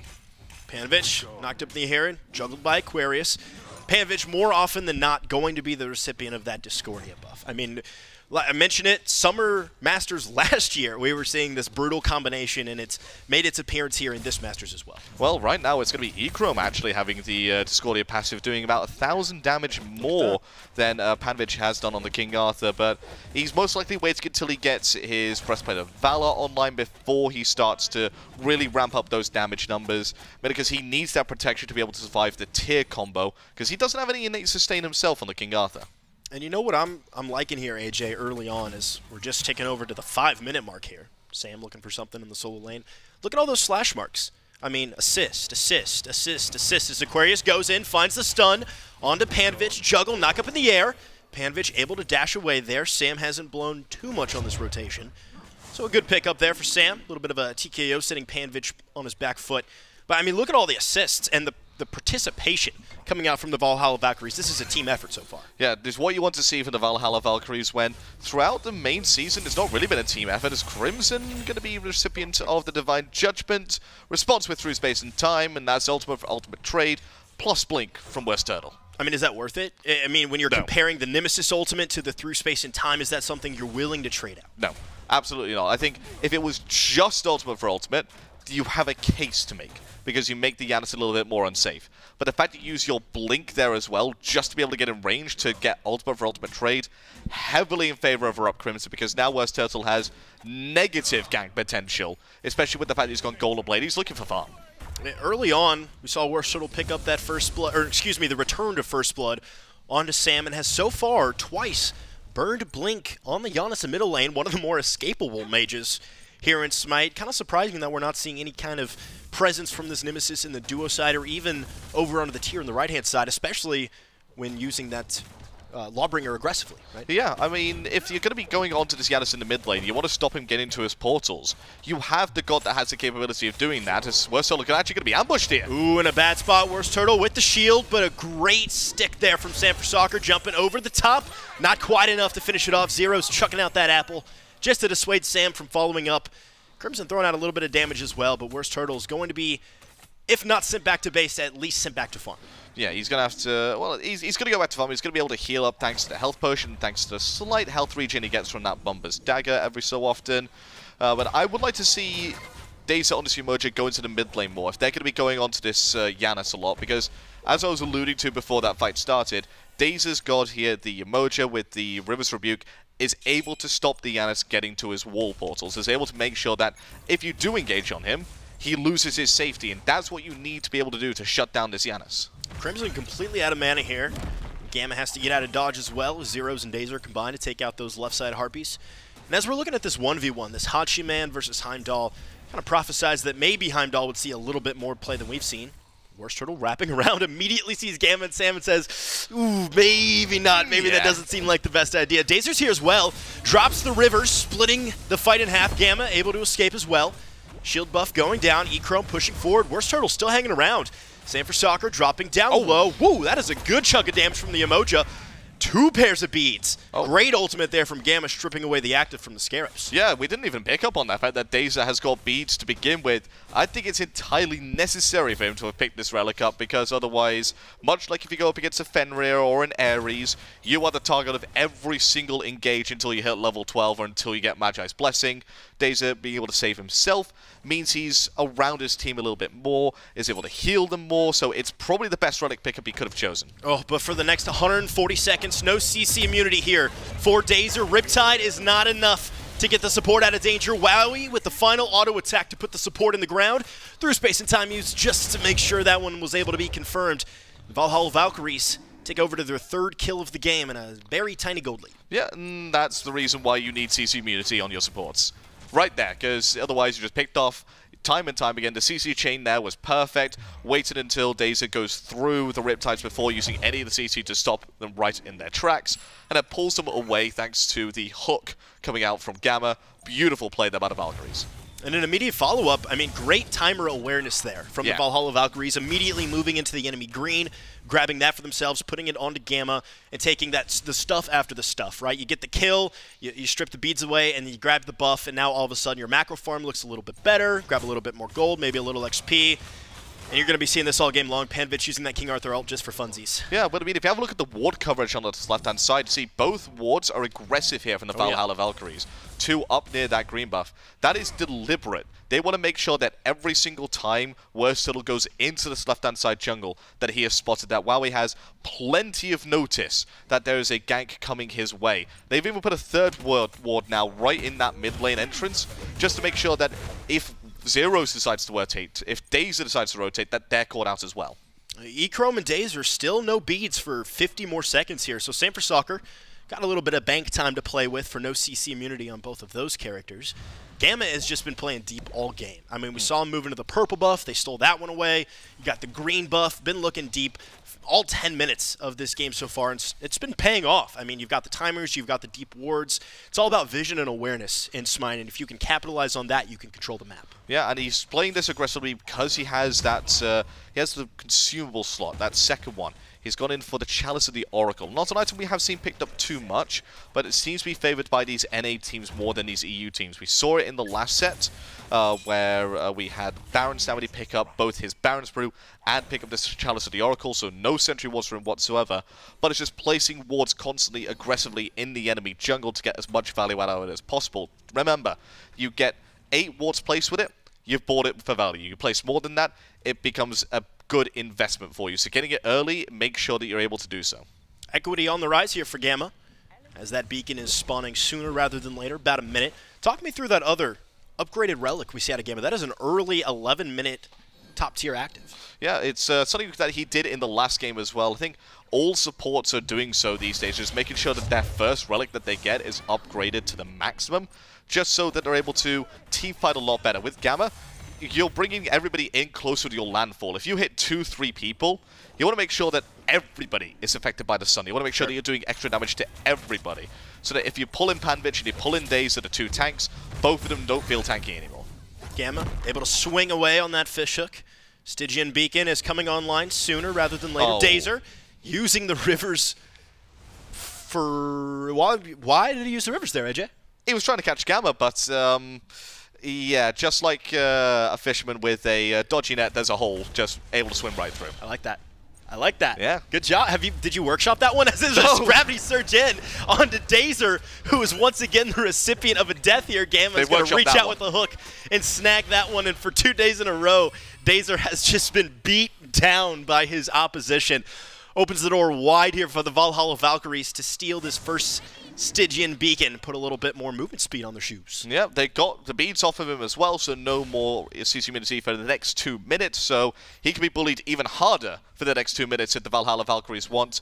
And you have a look at the slash lines. It's 4 kills for the Valkyries, 3 deaths on Dazer, but the gold lead looks to be completely even. It might change here as Echrome's forced to teleport all the way away. That is a big teleport. That's going to be on cooldown for a while. That is a long Bifrost, and like you mentioned, the farther you teleport on that Bifrost, the farther, or the longer I should say, it's going to take to recharge that. I mean, it's just deja vu from yesterday, basically, where Dazer was just abused all game long, as Gamma's going to be the recipient of a Nemesis ultimate, shredding away protections. Echrome sends Gamma through the dimension, slamming back down. Here comes Sam. Here comes Aquarius. Dazer, Echrome, and WorstTurttle in a bad way here, Sam, for soccer, dishing out the damage. Meanwhile, Aquarius targeting out the ADC. No Bifrost for you, Heimdallr. Wowy picks one up, and Echrome and WorstTurttle trade it back out, but Sam is not done destroying this Yemoja. You gotta feel bad for Dazer. What can Dazer do about all of that? Nothing. Absolutely nothing. I mean, there's one thing which I've seen constantly from Aquarius, is that he is probably the player across SEC, SOC, and SPL that's most likely to just teleport around the map looking to, you know, swing around his big solo laner body as much as possible. So that teleport is going to be on cooldown for another 48 seconds. Each time he gets a kill or an assist, that's going to be reduced by 10 seconds. So a brilliant investment here from Aquarius. And I mean, look at the levels, right? 14 to 14, so it's not even like Aquarius is really missing out on any farm or losing a significant advantage, as Panvich is just about even here with the solo laner for the Valhalla Valkyries. And speaking of rotations, we've seen Crimson utilize those portals and through space and time to make his appearances, but Zyrhoes pretty much just keeping it to the middle lane so far. Yeah, he wants to, because he can't match the rotation power of Janus, so what's the best thing for him to do? Stay in mid lane, farm up, reach level 20 faster than Janus. Not happened so far, but just try and stay in as relevant as possible. The gold lead, as you saw there, even the experience difference was closer to about 3,000, so the Valkyries finding success in the experience department. Most of that does seem to be on that mid 3. The jungler a level ahead, the mid laner a level ahead, the support, 2 levels ahead there as well. Well, something we didn't see in game number 1 is this Pyromancer hasn't fallen quite yet. We saw the Valhalla Valkyries target out that Pyromancer pretty aggressively and early on in game 1. So far hasn't fallen down to either of these two squads. could be a point of contention here for the Valhalla Valkyries as they look to break that lead open, or could be a great opportunity for the Solar Scarabs to sneak one away and try to edge their way back into this one. Well, I'm thinking that it has to be the Scarabs that look to try and take down that objective, because they need something to get themselves back into this game. Not in terms of gold, as pointed out, gold-wise they are there. It's just mental-wise. You are down 6-2, you are down a game in a elimination bracket as Panvich makes his teleport in. The Gold Fury is the play that they're looking for. The teleport is available from Aquarius, so expect to see him rotate in as well. 5 members of the Solar Scarabs here targeting this Gold Fury. Unstable Vortex used, so that secure tool off the table. Here comes Sam for Soccer, though, onto Zyrhoes. Through space and time catches WorstTurttle, pops that shield. River's Rebuke only catches Wowy, who in the backline is getting sent in the air by Panvich, the King Arthur. In the meanwhile, Aquarius is rotated all the way back around. Discordia goes down to the tier. Wowy and Panvich looking at the solo laner. Sam for Soccer going to put the finishing touches on the King Arthur. And it's a 2-0 thus far for the Valhalla Valkyries after a botched Gold Fury start there out of the Scarabs. Solo lane difference there. Panvich dives into the backline, immediately dies. Aquarius dives into the backline. Full health, still on the tier.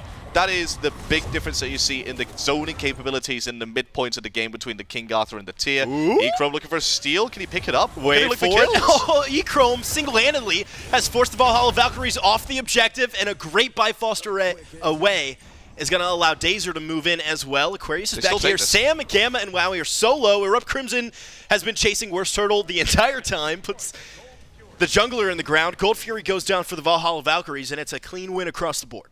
Yep, that is devastating for the Scarabs. Tough. Yeah, I mean, they're the ones that started the objective. They looked like they were in a good position. The engage from the Valhalla Valkyries fell a little bit short, so you're thinking, okay, Scarabs can push in. They can look to try and take this fight. No, they couldn't. Echrome dashes in into the middle of 4 people, has to immediately teleport away. Panvich finds himself completely on the wrong continent compared to where the rest of the Solar Scarabs were, and just gets isolated and dies, and they get nothing in return for it. Yeah, it was kind of weird because we saw the Solar Scarabs group up, and then I don't know if you noticed, Echrome wraps around and does the shield buff while everyone else is still kind of putting damage into the Gold Fury. So it makes me think, oh, maybe it's a bait or something like that, but no, then wraps back around, and it's just bit of a split aggression there out of the Solar Scarabs as the Valhalla Valkyries now take a look at the Pyromancer. Panvich, Zyrhoes, and Dazer are here to defend the Pyromancer. A couple Vortexes out from Janus, thrown into Dazer, who's level 10 now on this Yemoja, a couple levels behind this enemy support in Gamma. Pyromancer still about half HP. Panvich yanked in by the Gravity Surge. Oh, wow. Good damage over the top, and Dazer has to use those rivers just to separate out the support. Dazer and Panvich, the solo laner, get yanked by that Lancefall. Sam for Soccer dashes in aggressively. Nemesis ult onto the Awilix. Panvich still alive, spinning around, but Sam is going to finish off the solo laner and able to escape as well. That's a big win for the jungler. And they do that all without Wowy, who's over on the left-hand side. Going to get down this tier 1 tower as well. It's win after win after win for the Valhalla Valkyries. And it could have been even better. Gamma and Aquarius overlapping their CC there with the Landfall and the Lawbringer ultimates. Just put them right up in the air, and before they get pulled in, put them right back down because they're stunned.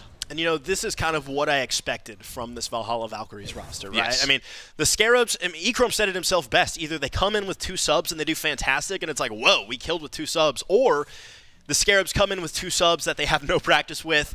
Understandably, you know, they take some shots in day number 1.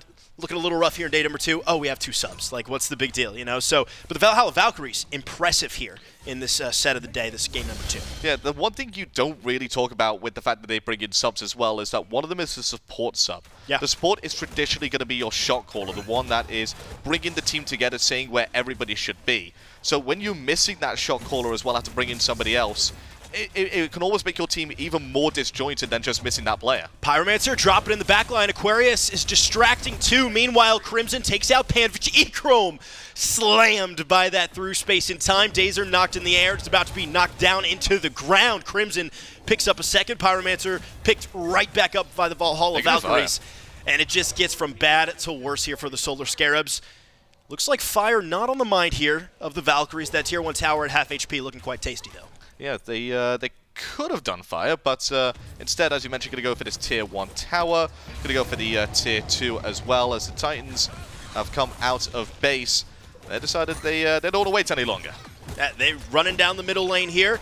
And same thing goes for the Valhalla Valkyries, taking out the Tier 1, taking out the Tier 2 as well. Objectives going down all across the map here for the Valks that have catapulted their lead to a comfortable about 6,000, let's call it. And only a Tier 1 and a Tier 2 in the right-hand lane, one Tier 1 in the left-hand lane, and then the Phoenixes defending the Solar Scarabs from going home. Yeah, this is dire straits for the Solar Scarabs. It looked like it was an even game, but that they could push over to the 20-25 minute mark as even, but it's all been downhill since that Gold Fury attempt. And that was, what, about 5 minutes ago. It's only just spawning again now, so it was a full 5 minutes of just pure domination here by the Valkyries, where they have upped it from Gear 2 to Gear 3, and we want to see them just go up to probably even Gear 5 by the end of this game. And after a quick back there, taking out the Tier 2 in the middle lane, looks like middle's where the Valkyries are going to continue placing their pressure, along with that Titan. Both Titans now being put down, sent back to base, driven back to where they belong. Oni Fury has spawned, and Oni Fury taken down here by the Valhalla Valkyries. That'll send empowered minions down the lanes. A little bit more gold, a little bit more XP, and the Valhalla Valkyries in the driver's seat. Yeah, they continue to be in the driver's seat from this set, not picking up where they left off from Game 1. They are destroying the Solar Scarabs compared to where they were in Game number 1. I mean, it took them a little bit longer to get to this point, but it is just business as usual, as we expected from the Valkyries.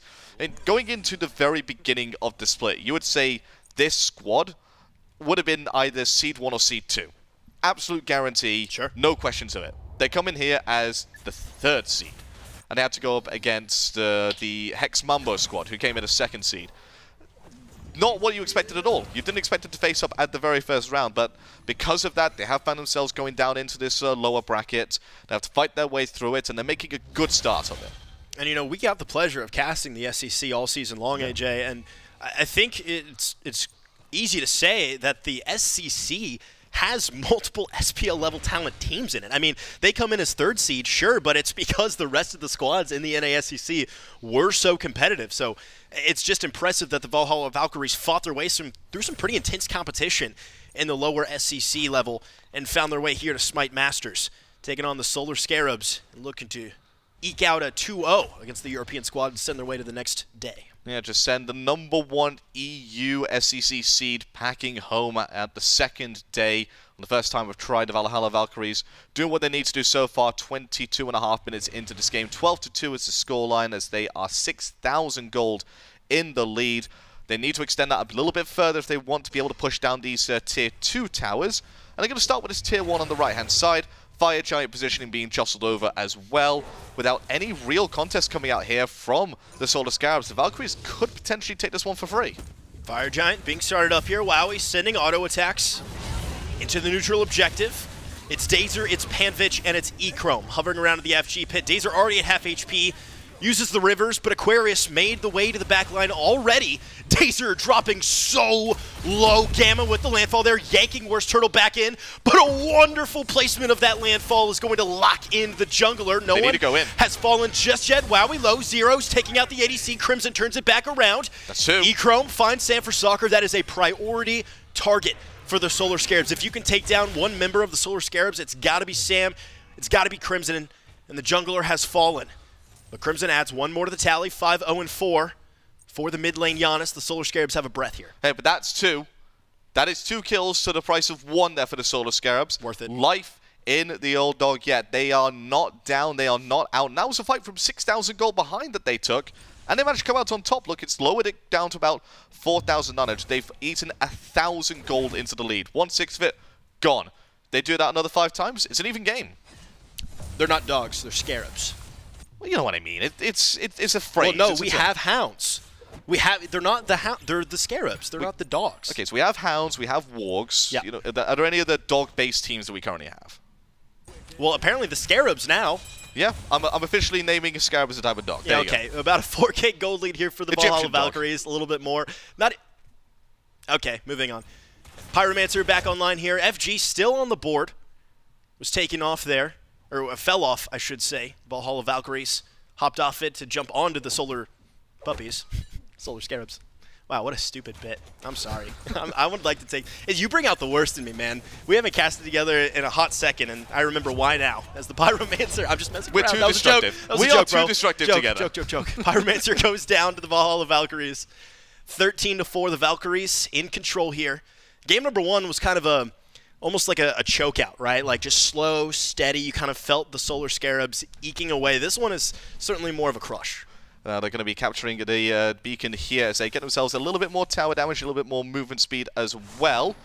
So they'll be using that to help push down these final 2 Tier 2 towers on that left and right, push their way into the Phoenixes. But before they get all that, they'll most likely want the Fire Giant belt around their waist as well. First engagement on that objective didn't go to plan. But at the very least, you know what went wrong. You would have discussed that in the downtime. You would have adjusted your strategies and make sure that it doesn't happen again. Aquarius leading the charge here. Zyrhoes, Echrome, WorstTurttle. Basically the entirety of the Solar Scarabs all grouped as one. I mean, can you blame them? If Sam catches one member of the Scarabs out, it's curtains for pretty much anybody. I mean, from Dazer to WorstTurttle, Sam has a 1v1 potential on pretty much anybody. So you have to wander as a unit if you're part of the Solar Scarabs. Aquarius and Gamma have made their way into the Fire Giant pit, sending out some wards, grabbing some vision, and getting ready for the dance. Yeah, well, I like what Dazer has done, though. He's picked up the Sovereignty to give himself more physical protection auras alongside that Gauntlet of Thieves, as well as the second item he's got there, the Lotus Sickle. It just allows him to put as much physical protection onto his carries as possible, meaning that this dive from Sanford Soccer and the dive from Aquarius is not as effective as it can be. Oh, Aquarius with a great knock up there, an immediate pull in onto Panvich. Landfall grabs the King Arthur as well, who's able to escape for just a moment. All the CC on the Solar Scarabs used just to get the solo laner out of danger there. I mean, one ultimate after the other just to peel for the King Arthur. Valhalla Valkyries did return that landfall. Got Aquarius and Sam ults as well. But, I mean, active's looking good on the side of the Valkyries. Same thing goes for the Solar Scarab, so it's going to be a moment of respite. Yeah, and they do have teleport on Panvich, so he's back in the fights already. And that was a huge investment for them to try and get the kill onto the King Arthur. They're looking the same thing for Dazer. He's able to get out of that damage. Don't forget, no Gravity Surge, so he's able to get out of there without having to spend beads, but he does so already. Sam blinks in, pushes out Dazer, but Panvich has used that teleport to get back into the action. And immediately dropped down a yoink back in there from Gamma. Well-timed CC Crimson, finding a 6th kill of the game for the Janus. Gamma, Crimson, Aquarius taking a good chunk of damage there in return from the Solar Scarabs. Not quite able to pick up a kill in return for their King Arthur. So it took 2 attempts to take out the Arthurian King, but eventually does find the grayscale for at least 35 seconds. Oh, Aquarius was going to teleport in, just stop the teleport in as WorstTurttle by taking off the ward. We've talked a lot about Sanford Soccer in this game. We haven't talked a lot about WorstTurttle. He's not really been as effective, but Aquarius lands in the middle of 3. Oh, here comes the tier. Wow, he finds Echrome, and it's only going to be a second before Dazer joins his ADC. Zyrhoes and WorstTurttle have to say goodbye to their duo lane as the Valhalla Valkyries find 2 more and just keep the carnage rolling. I mean, we're seeing kill after kill after kill, but not enough space creation to start up this FG. No, I think they do have the space up now. I mean, yes, there's 3 members of the Solar Scarabs up. Dazer and Echrome on 20 and 30 seconds respectively. However, what did he do about Aquarius' tier? He's been shown that they can't do anything about it. He's landed in the middle of 3 people multiple times, and he's just walked away healthier than when he went in. I mean, it's almost like a jungler where you see Aquarius taking this long, meandering path around the backline, coming in after the engagement has already started and making it happen. Fire Giant going to be taken out here by the Valhalla Valkyries. Not a sniff from the Solar Scarabs if they have to let this one go. A 28-minute, call it 29:45 Fire Giant here for the Valhalla Valkyries. 2 towers, 3 Phoenixes, and 1 Titan remain for the Solar Scarabs. And it's all they have to keep from going home. Yeah, this is the final moments you're probably looking at the Solar Scarabs here. 8,000 gold down, well, closer to 7,000. But as they take down as they take down these towers and the Phoenixes, will be going up to about 9,000 really. But the first stop on their tour of the entire map is going to be this Primal Fury. Don't need it for now, but it's good to have that extra damage on these Juggle Bosses in the bank for later. And I mean, more than anything, you're also stripping away any potential comeback, right, from the Solar Scarabs. You clear the map, you make sure that the enemy squad has absolutely nothing to inch and claw their way back into this game. It's going to be a full-on back here from the Valhalla Valkyries. You grab some items, you grab some wards, finish off actives if you need to, and get ready for the base push. No, I as I was alluding to before, we saw Aquarius land into the middle of 3 people and completely win the fight single-handedly. I want to see more out of WorstTurttle right now. We have barely called out his name in these fights. He's been hanging around on the outskirts, and every single time he's tried to meander his way into a fight, it's been over before he gets in, or he gets caught out on a rotation by Crimson, who puts him down to half health before he even gets a chance to do anything. And more often than not, this Nemesis ultimates are on Sam or Crimson, but there's not enough follow-up damage, right? You haven't seen a big apple come out from Zyrhoes that really sends the Valhalla Valkyries packing. It's going to be a combination coming out here from the Solar Scarabs, but eyes on WorstTurttle, making it happen in the backline for the Solar Scarabs. It's going to be a split once again. We saw this in Game 1. Quite successfully operated here from the Valhalla Valkyries. It's going to be Sam and Aquarius in mid, and the remainder of the team over on that left-hand side. Both Phoenixes being pressured here. Solar Scarabs also splitting it down the middle. Jungle and Solo in middle lane. Everybody else over there on the left-hand side, so it's even here. 2v2 and a 3v3. Aquarius moving his way into the first Phoenix here in mid lane. Panvich boxing back and forth. Same thing goes on the left-hand side. It's aggression all across the map here for the Valhalla Valkyries. Just waiting for that integral moment where the Valhalla Valkyries decide to hit the go button. You know, the only difference between this scenario and game number 1 where we saw this is no 6th member, no Titan pushing in that mid lane Phoenix as well, so a bit easier for the Solar Scarabs to defend this, but mid lane Phoenix already down to about 1,500 health. If they had the second bomb from Gamma over here, it's a free Phoenix to be taken, but looking to push over in mid and looking to start the engagement. Here we go, Aquarius moves in, Panvich dropping low, and a 2-man lands fall out of Gamma, pulls in Zyrhoes and Dazer. Aquarius slamming down on the mid laner. Meanwhile, Echrome in the back line, able to escape with the Bifrost. Dazer able to get out as well. Aquarius puts down Zyrhoes. Mid laner drops, the jungler drops.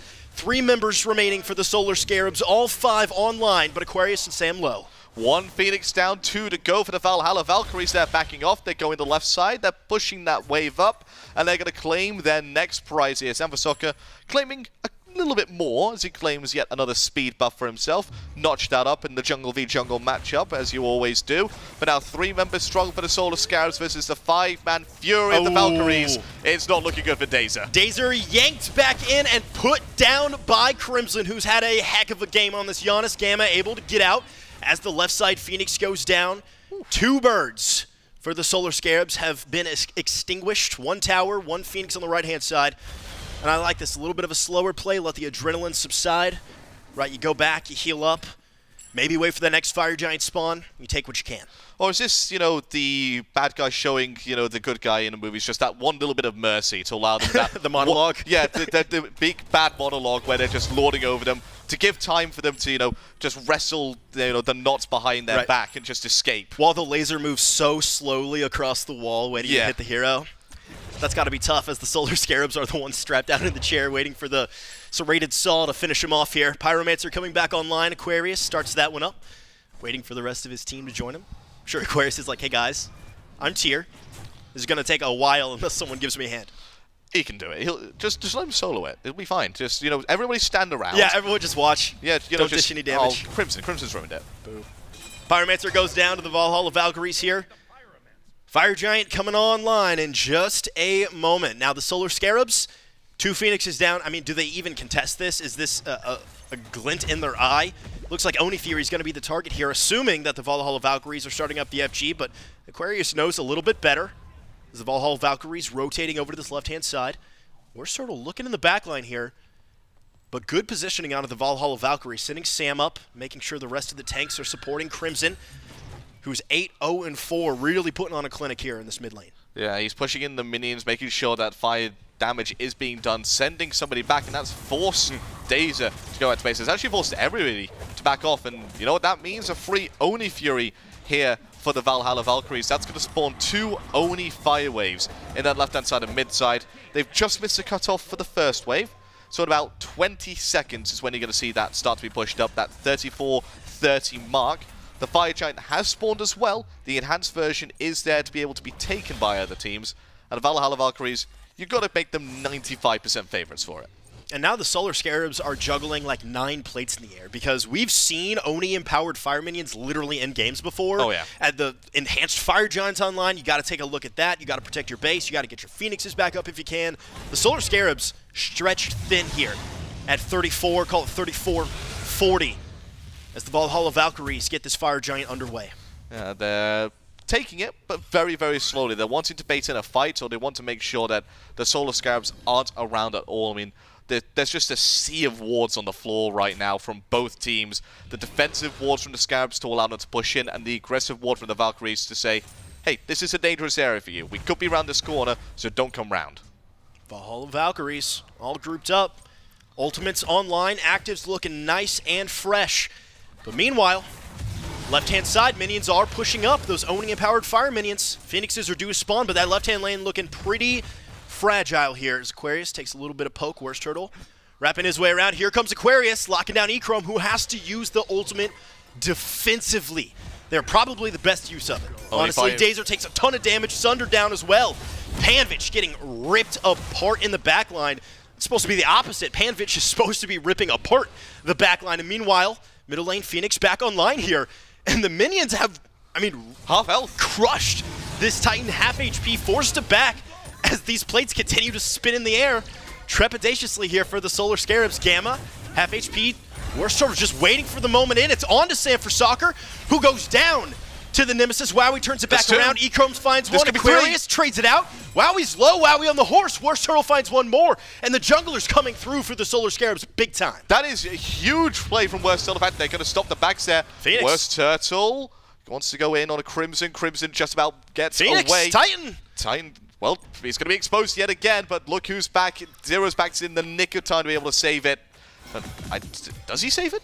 I mean, 2 waves pouring in here. He needs Zyrhoes doesn't have enough to take care of both. Panvich backs as well. Here comes WorstTurttle. And already the Titan at a quarter HP just for a minute. I mean, we've seen these things in games, and the Solar Scarabs just don't respect the power of the Oni fire minions. Quarter HP that goes the Titan. I mean, the Valhalla Valkyries to this point, I mean, can you start considering just diving the fountain and putting the finishing touches on it? You could do. You have a Janus. The dropship is available. The dropship. We haven't seen that for so long. It's been a hot minute. But, I mean, the dropship is one of those plays where maybe you're behind, maybe it's an even game, maybe you're willing to risk a throw of the dice. But the Valhalla Valkyries are in such command in this game that why risk it all on a coin flip when you can simply win from oppression, right? You take a fire giant, you take a team fight that you just flat out win and march down middle lane. WorstTurttle looking at Sam for Soccer. Nemesis ultimate. Can Sam hop over the wall?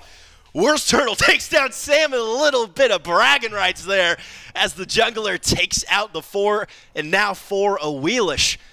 And Sam's going to be down for at least a minute here with the Fire Giant online. That's a big pickup for WorstTurtle. If anybody is thankful for the fact that Sam for Soccer is gone, it's Dazer. For the past 35 minutes, he's been tormented by this Awilix, so now doesn't have to deal with it for a minute. WorstTurtle's getting an extra beer tonight. And I mean, 38 seconds. Solar Scarabs have a bit of time to play with here. You got to ward up FG. You got to get in position. Maybe Dazer looks to shore up those 3 levels he's still got until 20. Right, the Solar Scarabs thanking WorstTurttle to give him a little bit of a breathing room, a little bit of a sigh of relief there. And clearly, I mean, Solar Scarabs not out of it yet, right? The Valhalla Valkyries wasn't able to take a fantastic team fight there. On the Fire Giant, Echrome takes out the Tier 1 tower, Tier 2 tower, I should say, in the middle lane.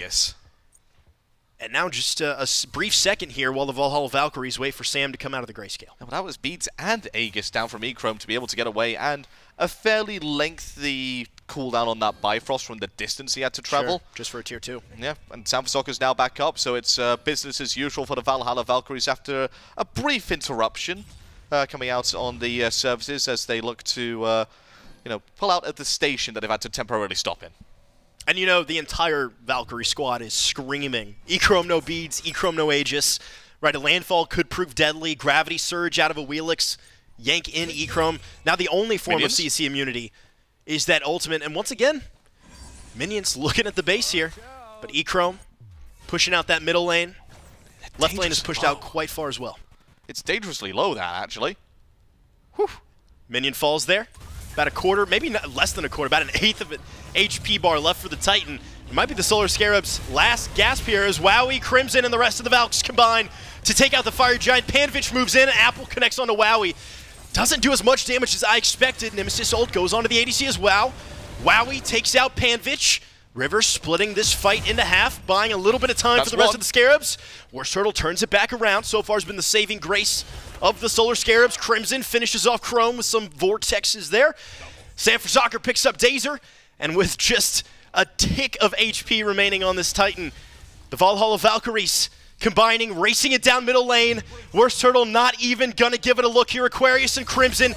Crimson having a heck of a performance in the middle lane. The Valhalla Valkyries punching their ticket, taking down the #1 EU seed and finding their path to the promised land. 6-2. Now it's the scoreline between EU and NA in favor of EU, but a very, very good performance from the Valkyries there. It looked like the Scarabs were coming back into it. Yeah. It looked like they were finding their footing. They were able to eventually get something going, but it was too little too late. If they find that fight 5 minutes ago, 10 minutes ago, before those two Phoenixes go down and before the Oni minions push into the base, completely different story. And I mean, it's tough to put that one on the Solar Scarabs, right? Because you've got the Fire Giant fight going on, you've got both Phoenixes down, Fire Minions pouring into your base, you only have 5 members of the team.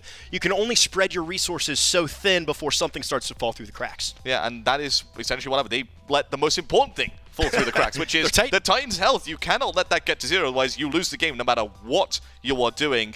And you got to feel for WorstTurttle. He spent so long trying to get online, eventually finds a phenomenal solo kill against Sam there, but in the end, it's not going to work out for him as the rest of the Scarabs fall short.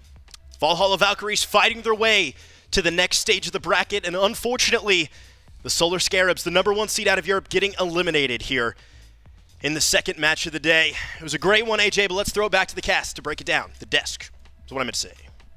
So Mifflin, we get a 2-0, though in specifically Game 2. How do you want to frame it? Is it bumps in the roads for the Valkyries? Maybe some mistakes on their part, but good play from the Scarabs to bounce them back.